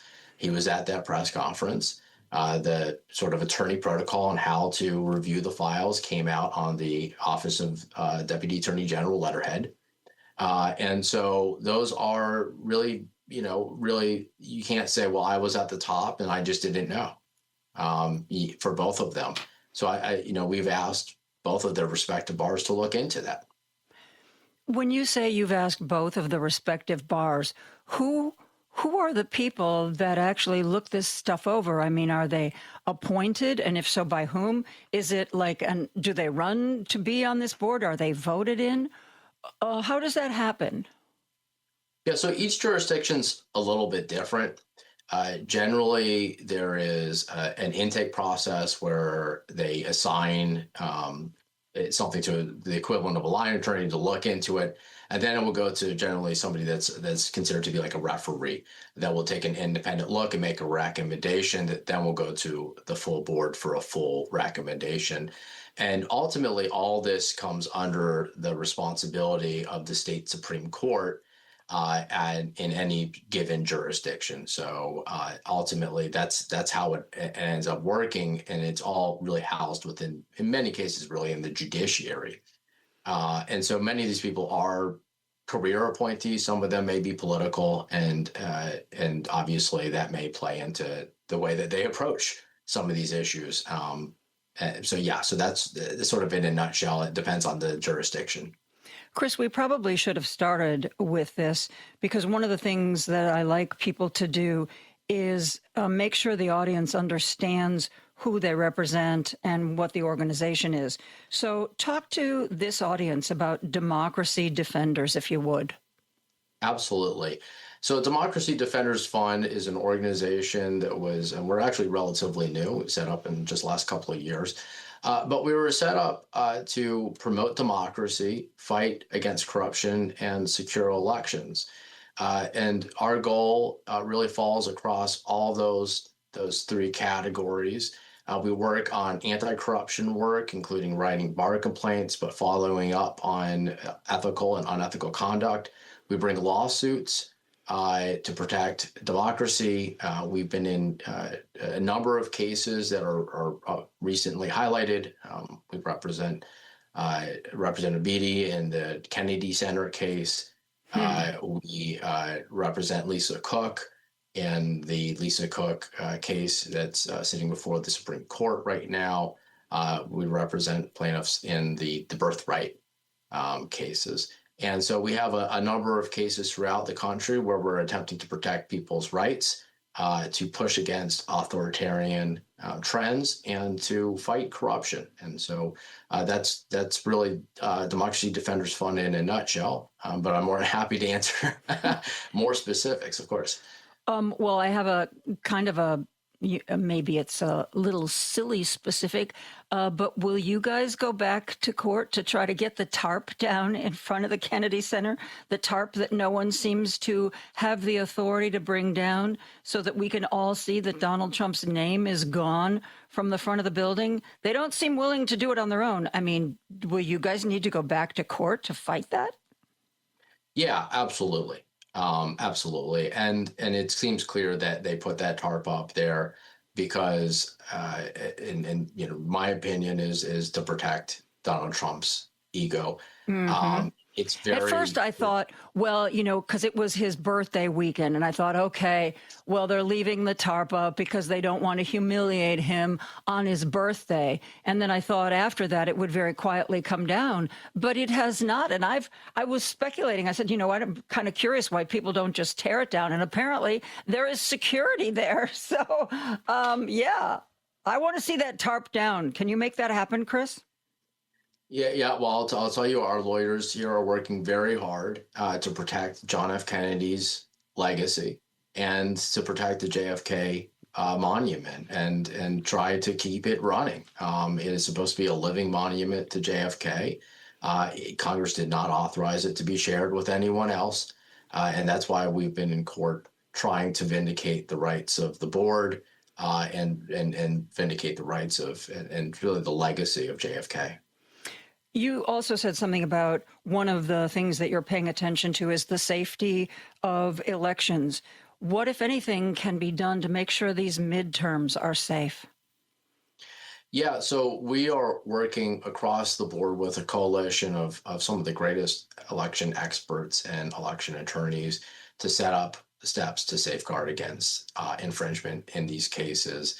And I'm not really at liberty to talk more about our individual cases, but I will certainly say that we are concerned that there have been 2 executive orders now by the president attempting to interject the executive branch into the election space and limit mail-in ballots. And now you see that the president is holding up a bipartisan housing bill so that he can try and force them to do the Save America Act which is a bill that would really restrict and make it very hard for many people to vote. And so, obviously, these are all things that can and will be challenged in court. Chris Swartz, thank you so much for being here. Democracy Defenders Kids, if you're not following them on social media, you should be. And if you can help support them, that would be even better because they are doing the work we need done right now. Chris Swartz, thank you so much for being here. Thank you for having me. We are going to take a break for news. We'll be back with more after this. Hey, where's Hal Sparks? I'm not sure where he is now, but I know where you can find him Saturdays at 11. He'll be right here on WCPT 820 for the Hal Sparks radio program, Mega Worldwide. Hey, Google, play WCPT. Streaming Chicago's progressive talk from TuneIn. Joan Esposito, live, local, and progressive. Quite frankly, I get most of my news from you. Joan Esposito. Y'all ready for this? On WCPT 820.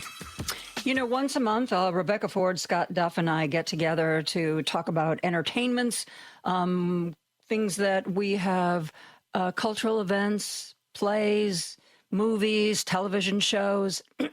And Scott reached out to me and he had, I thought, a really good suggestion. He said we should talk about some movies or television shows that have to do with Pride Month. What a great idea.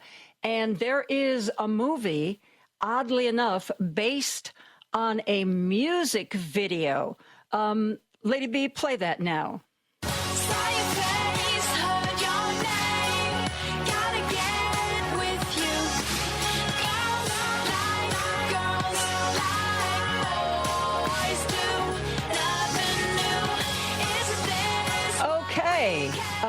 Rebecca Ford, Scott Duff, Girls Like Girls is the movie based on a Haley Kiyoko.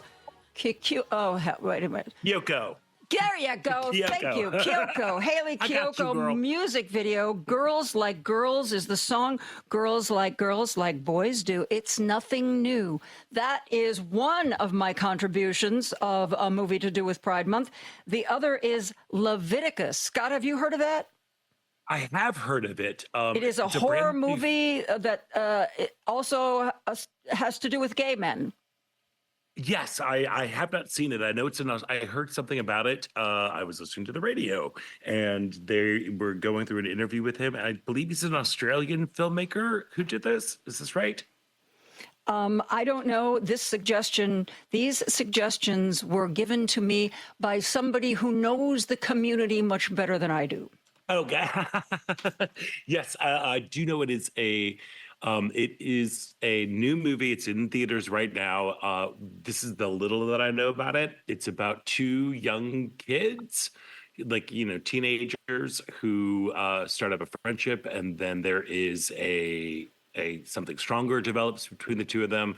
And one of them, I believe the main character is named Name, and Name's mom is trying to get them apart, and they perform some sort of ritual named after the Bible book in Leviticus that people love to use to say that, homosexuality is an abomination, and something is unleashed and is trying to keep them apart. So that is all I know. Can't wait to see it. Is it a horror movie?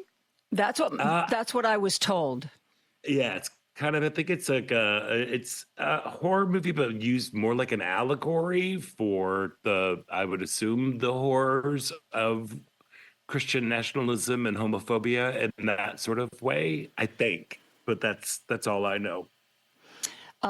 So, Scott, do you have other contributions of entertainments that are appropriate for Pride Month? Oh, my gosh, yes. I think that anybody under the age of 40, and actually everybody, it should just be required viewing to see the documentary How to Survive a Plague. It details the long fight and against the epidemic of HIV/AIDS.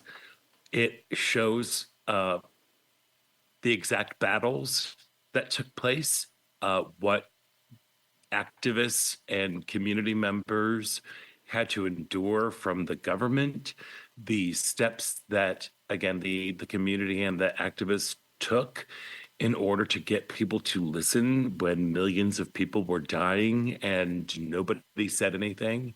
And I think it is I think it is very eye-opening for folks who might not necessarily be in tune with what the history of the queer community here in America endured, especially during the early 80s through the 90s. It's incredibly powerful, and believe it or not, it is very hopeful and very uplifting. But it's I remember, 13 years ago when I started doing stand-up and watching young comics make jokes about AIDS, and I was just shocked. I'm like, this isn't funny. AIDS is not funny. I lost several friends to this horrible disease. But the younger people, because there has been such advancements, because it is no longer a death sentence, because folks like at Equality Illinois and other agencies across Illinois and across the country are working towards getting to zero, that the people don't understand what it was like and how scary a time it was for many, many people. So that's kind of a downer. Well, you said it was hopeful, but no, I understand the bigger issue of what you're talking about. I speak to my daughter, and when I tell her, in the 50s, things were bad for women, really bad. And I came up much later than that. But even in the 70s, and I'll say to her, well, this used to be this way, and this never happened, and a woman couldn't do this. And she looks at me like I'm telling her, I was on Mars, and then I went to the moon. It's like she just almost doesn't believe me. Yeah. Oh, it's like the whole credit card thing. Yeah, so women couldn't get credit cards until 1974. It's almost impossible to make people understand. It's not possible to make people understand the enormity of what happened, before them. We summer in Provincetown, where they have a carnival every year. So it's a very large gay community. And one year, a couple of years ago, the theme of the carnival was going to be the 80s, and it was intended as kind of a disco thing. And it's like, all right, this is a good time for an object lesson, because if you're gonna have that as a theme, then there's a big history lesson to be associated with it. It's just amazing. 100%. Rebecca, do you have anything off the top of your head that would be good to pay attention to during Pride Month? Well, I just remember how beautiful I thought Priscilla, the Queen of the Desert, was. Yes. That was a good one. Yeah, I just thought it was beautiful to look at. I noticed that at a theater near my house, the Roosevelt AMC, has Tu Wong Fu, Julie Newmar playing. But I was kind of looking for Priscilla, because I just thought that was so glorious. Agreed. Yes, that's a good one. It's been around for quite a while. Do you think it's on Netflix or something? Where do you find old movies these days, if not on Netflix? I find them on Google. Really? Where to stream name of movie. Yes. And then I follow directions. Okay. Well, that makes a lot of sense. Use the Googles. Okay. Is that not the proper terminology, Scott? No, I love it. No, it's just, you totally use the interwebs. The interwebs. I just love how Chicago it is by adding an S to everything. The Googles, the jewels, the interwebs. It's so great. The jewels. The jewels. Okay, well, there you go. Rebecca, you saw 3 things, 3 movies. one of which I've been reading a lot about, but I've been seeing mixed reviews, and that's Disclosure Day. You know, at first I was reading, oh my God, it's great. It's one of the best things Spielberg's ever done. And then all of a sudden it's like, oh, it's really bad. It's clownish. It's this. What was your take on Disclosure Day? Oh, I don't feel like it's clownish, but the thing is that, you know, Spielberg has made a lot of movies, and some of them we love, and some of them we're just like, oh, that's a movie. And and you know, he likes aliens, and so our favorite alien, of course, is E.T. And another movie that we saw that was a big alien movie was Close Encounters of the Third Kind, and so this is closer to Close Encounters of the Third Times. I mean, we love Drew Barrymore, and we love Little Elliot, and we love E.T., and we kind of cried, and then, you know, and then they went to the moon, and then he had to phone home and stuff. And so I think everybody was deeply engaged in that movie. And this is not that kind of movie. It's a chase movie. And he actually, when he talks about it on some things, he refers it to one of his early movies, the movie before Jaws, which was Duel. Right. And Was that the truck movie? The movie about big trucks? Truck movie. But also, you know, in Close Encounters, you have like the bad guys are like chase him, and like who's going to win the chase. And so in this movie, you have Emily Blunt and Josh O'Connor. And Josh O'Connor is like a math wizard, and Emily Blunt is like a super empath, and they're the two. Those two qualities make them able to like communicate in a way that other people can't. And so they can communicate with aliens, and they want to disclose what they know. And Colin Firth is from the government, and he wants to do anything in the power of the government to stop this disclosure, because, you know, the people can't handle the truth. So so, you know, the background of it is like Steven Spielberg's 80 years old now. He's done 35 movies, and people were like, well, you know, has he still got it? Can he still open a summer movie? And it's like, yeah, everybody will go see a Steven Spielberg movie. So, you know, from a box office perspective, he still has it. But if you know what kind of Spielberg movie you enjoy seeing, and you know you don't go to this, it's not Jaws, and it's not E.T. It's a chase movie about aliens. Okay. And at the end of the day, you're like, huh, what was that? So so I think that's why you're Okay. getting Rebecca views. Ford's review. Huh.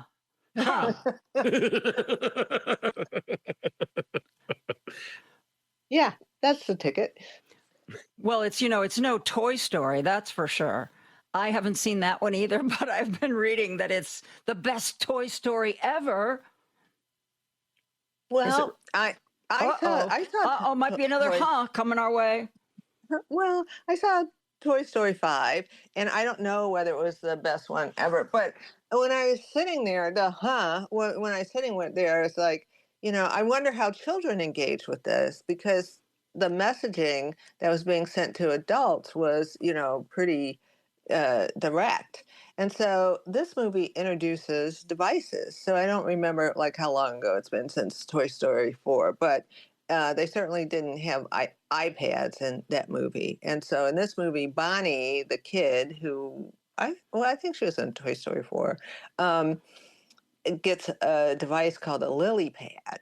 And so once she gets a lily pad, she doesn't want to play with toys anymore. And then she falls in when she thinks she has friends, because they, you know, friend her, and she goes and she meets them in real life, and they're mean to her, and they, you know, diss her online. And so it goes all around to everybody. So this movie is really about, you know, the value of play, like what are real friends versus imaginary friends. And it brings up something that I haven't thought of, is that, you know, they go to like another child's house, and she has a lot of discarded devices.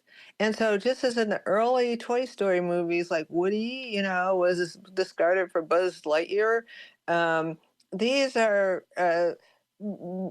high, long time buffering devices. And, so there's one for toilet training called Smarty Pants. And there are other devices, if you think about it, like have digital voices and that kind of thing, but don't compare, can't compare to iPads. And so they're in the closet. And so the toys from each generation, like Woody and Buzz, and one of the gags is that there's a cargo ship with a shipment of Buzz Lightyears that gets stranded on a desert island, and so hundreds of Buzz Lightyears form a brigade, and so they go around, solving problems and stuff. And so that sight gag is, just really entertaining to see. So, there are lessons in all these Pixar movies. There's lessons, and here there's lessons about friends, and then there's lessons about cooperation. All right, because the old toys have to cooperate with the old devices, which have to cooperate with the new devices, and communication. So everyone should see this movie because you'll be better friends for it, which was even the whole point of Toy Story 1. Oh. Before Scott and I weigh in on this, we need to take a break. Rebecca Ford, Scott Duff, and I are going to continue to talk television shows and movies and plays and all kinds of Pride stuff when we come right back after this. WCPT 820, Chicago's progressive talk, where facts matter. Now back to Joan Esposito, live, local, and progressive on WCPT 820. Scott Duff, Rebecca Ford, and I are here talking about movies and television shows and plays. And Rebecca, I don't know if you saw this, but Scott sent an email that he and Jerry have been hosting patio drive-in movie nights. Scott, I want to go. You've got to tell us about that. Come on over. Well, okay. Well, for folks who listen to Out Chicago, you know that I am obsessed with my patio. I love it. It is my sanctuary. I follow your patio on Instagram. I know. well, the doors are always open. It is my sanctuary. It is my place to rejuvenate and refill the well. And we have been setting up. We started this last fall. We have a projector and a screen that we set up, and we invite friends over and neighbors, and we just do movie showings outside on the patio. In the fall, we usually have like a fire pit that's wrapped up around, and then now we've just got some all the patio furniture. We get some really, really bad for you food. I mean, just bad for you food. There's I will, to my dying day, I will swear by crispy, crunchy chicken, also known as gas station chicken. Yeah, and we'll just get that. And we decided that this summer we were going to do summer blockbusters. And so we started to look through, because we've got a friend who her wife is a movie aficionado, and I'm like, where did you grow up? Because you have seen nothing. So we were like scrolling through, like, okay, the 80s, what are some big blockbusters? And we came across that Fatal Attraction was one of the biggest grossing movies. So that was the inaugural version. Now, what's very strange is I live in a courtyard, and so all of our units face one another. So here we are doing a screening in a public space of Fatal Attraction, only to be followed the next week by the mega flop Showgirls. And I could not think of a more wildly inappropriate movie to be showing in an accidentally claim spot public space, but again, it's just a way to have fellowship continue. You save a little bit of money because you don't really have to go out, which I know people are kind of looking at ways to be doing that these days. The projector was about $60, and all you got to do is just kind of hook everything up. It's been one of my favorite nights of the week. You know, just recently, I don't know if Fatal Attraction is somehow taking on a second life, because just recently I read a story about Glenn Close, because you know what she had done famously before that movie was The World According to Garp, and Glenn Close was viewed by Hollywood as this sort of Earth Mother kind of gentle kind of spirit, and her agent kept pitching her for Fatal Attraction, and the producers were like, no, we want somebody who's like really sexy, you know, really dangerous and hot, and you know, she's kind of like a, you know, nuts and berries kind of gal. And Glenn Close did up her hair, wore a push-up bra, tight dress, full makeup, and walked into the producers' offices, and they took one look at her, and they were like, oh never mind, she could do this. Yep, that would be her. Yeah, well, and that's one of those things too, because our friend who does not know a lot about movies, she was watching this going like, wait a second, what is this? I'm like, yes, like her character, like she spawned a look.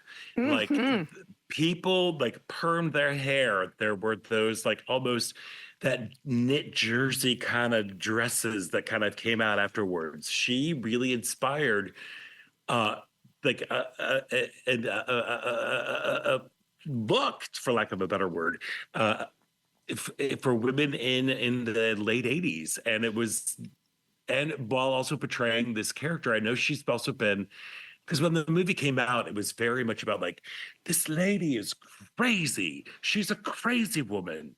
And Glenn Close lately, over the past couple of years, has been talking about like, you know, we should have done better in terms of like, she has some serious mental problems. And also she's not the only person at fault here. Now her responses to these things that happen are a little extreme, to say the least. Yeah, but don't you think that that this movie, to me, it laid the groundwork later for Me Too? Because how many movies about an affair show the guy for being a real jerk for having the affair?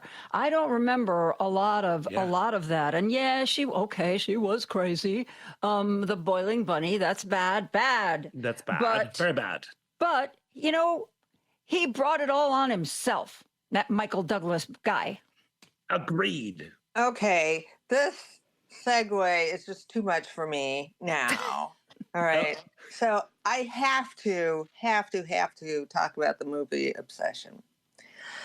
Yes, which I cannot wait to see. Isn't that another horror movie, though, Rebecca? Yes. I can't do that. But I know you can do it. You can do it. You can do it. No, I can't. No, I can't. I haven't been able to watch Sinners yet, and I hear that's pretty tepid. Well, then, if you can't watch it, let me tell you about it. Okay. So,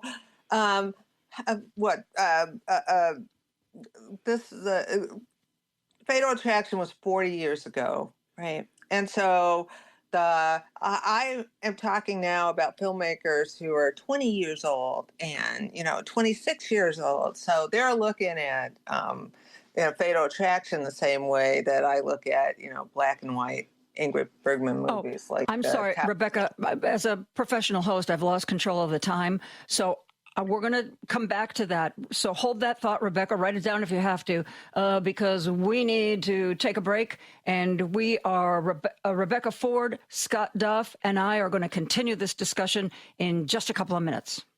Chicago's Progressive Talk, WCPT Willow Springs, is powered by ComEd. Find rebates and discounts on energy-efficient products at ComEd.com/home savings.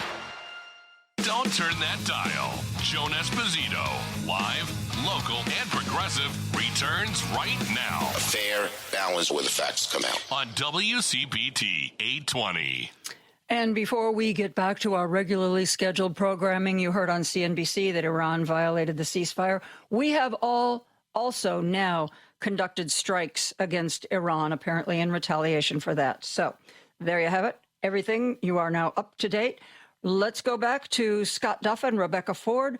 I rudely interrupted Rebecca as she was starting to talk about these young filmmakers she was working around to Obsession. Rebecca, take it away. Well, there are two films that fall in this category now that have really kind of, just in the past couple of weeks, have really turned the head of the industry. And so one is called Backrooms, and that's based on a meme that was turned into an entire movie. And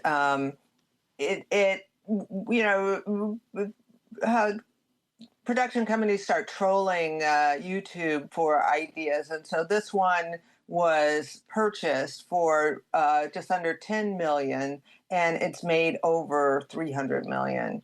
And the same thing, only more relatable because the box office continues to grow, is a movie called Obsession. And so the discussion of Glenn Close's movie Fatal Attraction was so appropriate because this is a Fatal Attraction movie made by people in their early 20s, or a guy in his early 20s. And so he made a movie for $750,000. So he'd been doing YouTube short movies for a while and was able to say, look, I know what I'm doing. And he was able to raise $750,000 to make a movie, which has now made $341 million worldwide. Wow. So that's quite a return on an investment. But the other thing is the movie itself, which is, kind of dark and murky looking, given its production value. But it's like Fatal Attraction. So Fatal Attraction was 40 years ago. How many 20-year-olds have seen Fatal Attraction or care about it? Well, one has. And he made this movie. So it's a combination of that. And remember the short story, The Monkey's Paw? Which I thought was Edgar Allan Poe, but it's also, it's actually by some British guy named Jacobs. But the idea is, be careful what you wish for because you'll literally get your wish. And this guy actually didn't necessarily read the short story. He saw an episode of The Simpsons about Monkey's Paw. So here we have The Simpsons, Monkey's Paw meets Fatal Attraction, and then it meets teen slasher movie. So the genre of this particular kind of horror movie is Monster in the House, which means it's a very small location. So you can shoot it, for really quickly. And so it does, like Fatal Attraction, it's really a metaphor for, what things that irritate you about relationships that you thought were going to be okay. And why doesn't she just chill out? And there's even an equivalent of the boiled bunny, sort of. It's an inspiration for that. And it has gore, but, what really irritates teen boys, all right, so these are young adults who all work in Andy Richter's music store, all right, and two of them are having this issue. So the boy loves a girl, he wishes on something from the cult shop that she fall in love with him more than anything else, and you have to experience the consequences of it. And so sometimes the consequences are bloody, but what really irritates this guy is that crying and raising your voice in an accusatory way, that's horror, embarrassing him in front of his friends, and then messing with his stuff. So you could tell that, this cannot end well. And so one of the things I think is positive about this movie is that the girl who's at his mercy is trapped inside the creature, really, that he's created. And so, like in The Fly, you get glimpses every once in a while of the inside creature trying to, escape out of the creature that he's turned her into. So that's the hit of the summer. And, even if it weren't so special, being born on YouTube and turning around the industry for being so inexpensive, it seems to me like it's just the kind of slasher movie that young people would go see during the summer. Wow. I didn't realize it was Obsession. I read about some movie that basically came out of the whole YouTube experience. And do you think, it seems like studios or bigger production companies, they're so risk averse anymore.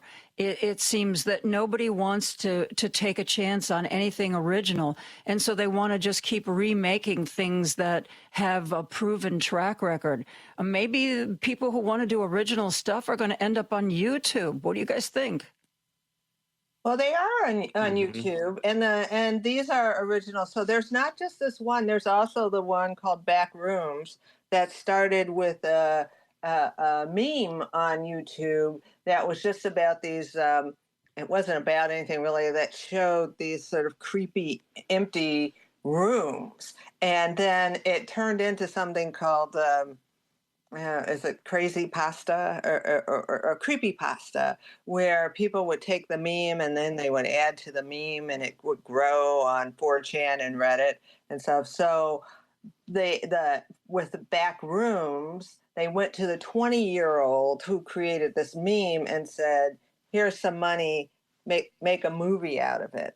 And with Obsession, he raised the money himself and made a movie, and then that was purchased. But both of these are original, and both of these have made over $300 million. And so the industry has to pay attention. And original isn't dead. People are tired of franchises. You know, the Toy Story movie was delightful, but you were writing me a little bit about not being, excited enough about it. And because you Toy Story, you know what to expect. And so with Sinners and other original movies that that are even big budget, they're teaching the industry that look, you can go back to original content. And what these movies are saying, essentially, which is kind of scary because they're just going to push production funding down, and you can create original content that people will see for not a lot of money. Wow. Well, you and Scott have both seen a film that I not only haven't seen, I'm not sure I've even heard of. Stop That Train. Yes. Okay, yes. Scott, take it away. Oh, please. Oh, my gosh. It is the first feature-length film that is released into the theaters by World of Wonder Productions, which is the production company that creates and produces RuPaul's Drag Race. It is a satire of disaster films. Basically, it is Gay Airplane.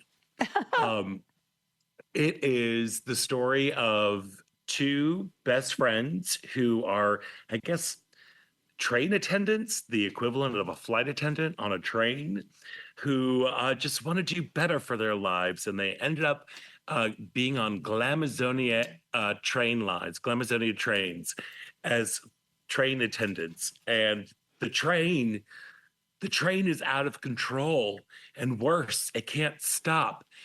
It is the stupidest film with 4 O's. It's that stupid. It's stupid with 4 O's. It is so silly, so funny to me. I was very nervous going to see this. We went on opening day because we want to give RuPaul our money. And watching, when you watch the previews in a theater, it's usually a sign of what's to come. Mm-hmm. There were the worst previews beforehand, and I just kept leaning over to, there was a group of 7 of us. I'm like, this is going to be awful, you guys. It's like, we laughed our butts off the entire film. It really is like, if you want something, talk about celebrating Pride. This movie is goofy. It is funny. There are some jokes that are just directly lifted out of Airplane. Others that are just like, the cast is fantastic. I was so proud of, if you are a fan of Drag Race, you're gonna love it. Even if you aren't a fan of Drag Race, the jokes are funny. But if you're a Drag Race fan, you're gonna have a little bit more knowledge of some of the jokes. And it is pure delightful. It's just delight. It is the dumbest thing on the planet. Rebecca, before you weigh in on this, we need to take one last break. Rebecca Ford, Scott Duff, and I'm just going to be listening because I did not see Stop That Train, but we'll talk about it when we come back. This is WCPT 820. where facts matter. Do you want to buy a home or maybe refinance the one you've got? Well, Team Hochberg is ready to help you, and they have nearly 800 five-star Google reviews. To satisfy her divorce decree, Sally had to refinance her home and pay her ex-husband his share. But Sally didn't qualify to do this on her own, so she asked her mother, Myra, to co-sign. Myra called David to understand the risks of co-signing. David explained that if Sally made her payments on time, there wasn't much to worry about. But if Sally missed payments, Myra's credit would be negatively impacted and maybe even her ability to secure new credit. After reviewing all the risks and rewards, Myra decided that helping her daughter refinance to get her ex-husband out of the picture was worth the co-signing risk, and Team Hochberg is helping Sally refinance with Myra as a co-signer. If you are considering co-signing a mortgage, want to know more about your credit score and what kind of mortgages are available, do what I did. Call Team Hochberg, 855-56-DAVID, or go online, 56david.com. Team Hochberg has helped thousands of WCPT listeners, but they can't help if you don't call 855-563-2843 or go on the web, 56david.com. ACM Equal Housing Lender, NMLS 643114. Now back to Joan Esposito, live, local, and progressive on WCPT 820. Rebecca Ford and Scott Duff are here, and Scott Duff just gave us an amazing review of the movie Stop That Train, which Rebecca... Some of the exclamation points. Yes, I sort of try to convey that. That's great. I could have said stop, exclamation point, that exclamation point, but somehow I felt it performing it. Scott, you should understand, I wanted to perform it. No, I was feeling it. That was my reaction. I'm like, oh my gosh, Joan, calm down. Rebecca, what did you think of it? Well, I think that Scott did it exactly right. And I would say, especially since so many people are in town for Pride, to go see it with an audience that's going to talk back to the screen. Yes, right? yes. So this is a great movie to see after you've had margaritas, and a great movie to see with a bunch of people, and a great movie to see in a theater that's just like loaded with high energy people because, it's that kind of a comedy. I've seen it like compared to Hairspray. And in my notes, I have snakes on a plane, gays on a train. So it's that kind of movie. And especially if you love Drag Race, it's, and then, it actually like Hairspray, it actually has a story and like a touching story about like friendship and kindness that runs through. And also with the opening, there's kind of an extended opening showing a lot of trains. And I thought, this is also a movie that loves trains. So Yeah. It's true. I enjoyed seeing them all. So it's a lot of fun. Yeah, it is the goofiest. It's the goofiest movie on the planet, and it is filled with so many. What's really great is you take all of these girls that are from RuPaul's Drag Race and you pepper them throughout the film. Like for fans that get that, like Latrice Royale, Brooklyn Heights, Marsha, Ginger Minj, Jujubee, all these people who you've known them through this one lens of drag, but now you get to see them be actors and really funny actors too. Like the performances are great. I was so proud.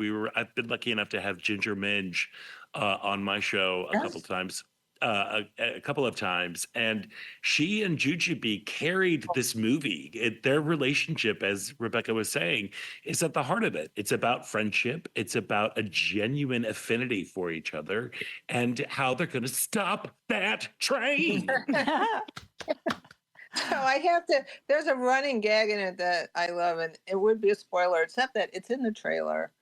they have to say is that, it's also, a take on disaster movies. And so they're on the speeding train, there are no brakes, they're going into a tornado, they're going into this and they're going into that. And there's a control room where the controllers are making mistakes and they're kind of indifferent. And so there's one person who's trying to convey the danger. And so she goes to her boss and he's like, all right, tell it to me straight. And she says, well, and there's a tornado and this, and then we have to do this, and it's urgent enough. And she says, okay, now tell it to me gay. Oh. And it's like, Okay. So they built on that gag, and I enjoyed it quite a bit. That sounds like the perfect movie for this weekend, I have to say. I am 100%. And also also one thing that I would like to urge viewers, if it is something, Rebecca was right on the nosy, go get some margaritas beforehand, go with a group of people. It's so much fun to be with a large group of people, but with something that's as perceivably niche as this is, it's really important to show up with your dollars so that these movies can be made again. Again, this movie has no right to be as funny as it is. I had the lowest of expectations for it, and it is just delightful. You will have the best hour and 32 minutes of your life. I think it's going to have a long life as a midnight show. Oh, 100%. 100%. Yeah, I think in the future people are going to get dressed up and come see this, and you won't even hear the movie at all. People are doing their own toes. So. Hey, before we wrap this up, I also have mentioned that in addition to television shows and movies, often we talk about theater that we've seen, and Rebecca wanted to plug Ice Boy at the Goodman. Tell us about it, Rebecca. I do. So, actually, I had seen it in dress rehearsal before, but then I saw it last night because Nick Offerman, so Megan Mullally and Nick Offerman, both comedic actors, are married, and they are both starring in this production.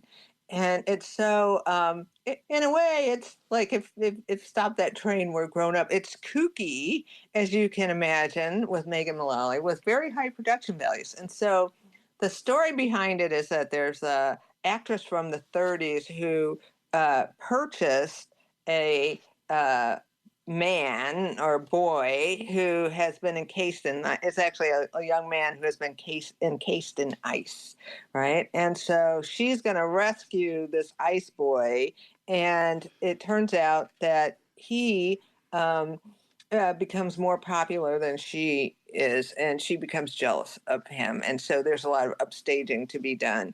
And it's supposed to be how Eugene O'Neill came up with the idea for Iceman Cometh. And so Nick Offerman plays Eugene O'Neill as kind of the narrator of the show. And it's just, you wouldn't think it up yourself. These are some crazy people. It's a musical, and it's sparkly. It's a musical? So, it's a musical, and Megan Mullally has a voice, right? So that, hey, surprise, surprise. So I have a question, Rebecca, that might be silly. Is the Ice Boy actually an actor who does it get melted and he participates in the show, or is there just somebody behind ice on the stage? How do we do this? Yeah, so they show him encased in ice and being discovered at the North Pole or whatever. And then there's an auction for this anthropological, archaeological discovery. And so she bids a lot for the Ice Boy because she has a show that's coming up. And so she wants to get a lot of attention. And she's an orphan herself. So she takes the Ice Boy home and she keeps her house at freezing levels. But eventually they defrost the Ice Boy and teach the Ice Boy how to talk. And when he learns how to talk and interact with people and stuff, he becomes kind of a bigger star than she is, because she's a fading movie star. And the playwright, I've forgotten Cedric's last name, but but you'll recognize him from Reno 911 as the actor who plays her love interest there. So yes, he thaws out and has lines and songs and sings about being a nice boy, and it's like I said, it's kooky. But I went last night and there were all these corporate people there. There was like a corporate event, and they were like, singing along, and I was so surprised. I didn't know like how they were going to be, and they were just like beyond happy. So margaritas. Yes. Yes, well, Ice Boy at the Goodman, and then it's Megan Mullally and Nick Offerman, right? And then they're together. So it's a wonderful evening. I've got to tell you, that sounds like the weirdest play that I could imagine. Because it's a musical, does that mean it's like the whole thing is happy? Oh, she's unhappy. You can't have a play without some kind of conflict or obstacle. She's a fading star. They have a play. The play gets bad reviews in the beginning. Ice Boy has a love interest and they're separated. So you have to have drama, but it's also a comedy, right?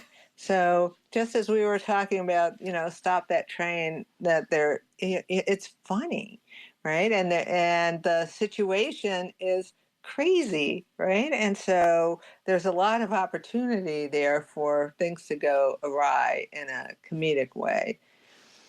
Well, you And then heard it there's here Nick Offerman first. there to put it Ice all Boy together. at the Goodman, a dramatic comedy with a boy who gets melted and sings and dances. Is that about? It's a romantic comedy musical. Okay, all righty. That's got to be one of the most unique, one of the most interesting ideas for a play that I have ever heard of. And I'm glad. And that's what's also wonderful about the theater, because original ideas are still being done in the theater as opposed to in Hollywood. So yeah, really, one of the last support places. local theater. One of the last places you can go to a production and read in the program, oh yes, this was written by one of our ensemble members, or this was written by, a year ago by this person. It really does seem to be the last venue where you see a lot of new original stuff. And that's great. And I'm glad people are taking chances. Rebecca, Scott, this has been delightful. This has been really weird. I can't wait to hear what we have to, if we can get Rebecca back from Providence sometime this summer, let's do this again. All right. Sounds great. Well, I'll keep the patio. The patio will be open for you. All righty. Have a great weekend, guys, and have a great weekend to all of our listeners. Patty Vasquez is next. She's going to talk to a couple of Cook County Circuit judges, Mary Marubio and Michael Weaver. And remember, tomorrow, Edwin Eisendrath is here, 1 to 4. He's going to talk to Lisa Graves, who's one of our favorite constitutional lawyers to speak with. He's also going to talk to Adam Classfield, founder and editor-in-chief of All Rise News. I will see you on Monday. We are going to have some fun then, starting at 2 o'clock. Please join me. Have a wonderful weekend. Get out and do something that makes you smile, that makes you laugh, that brings you peace. You got to remember what it is we are fighting for. Take care, my friends. Good night, Lady B. Night.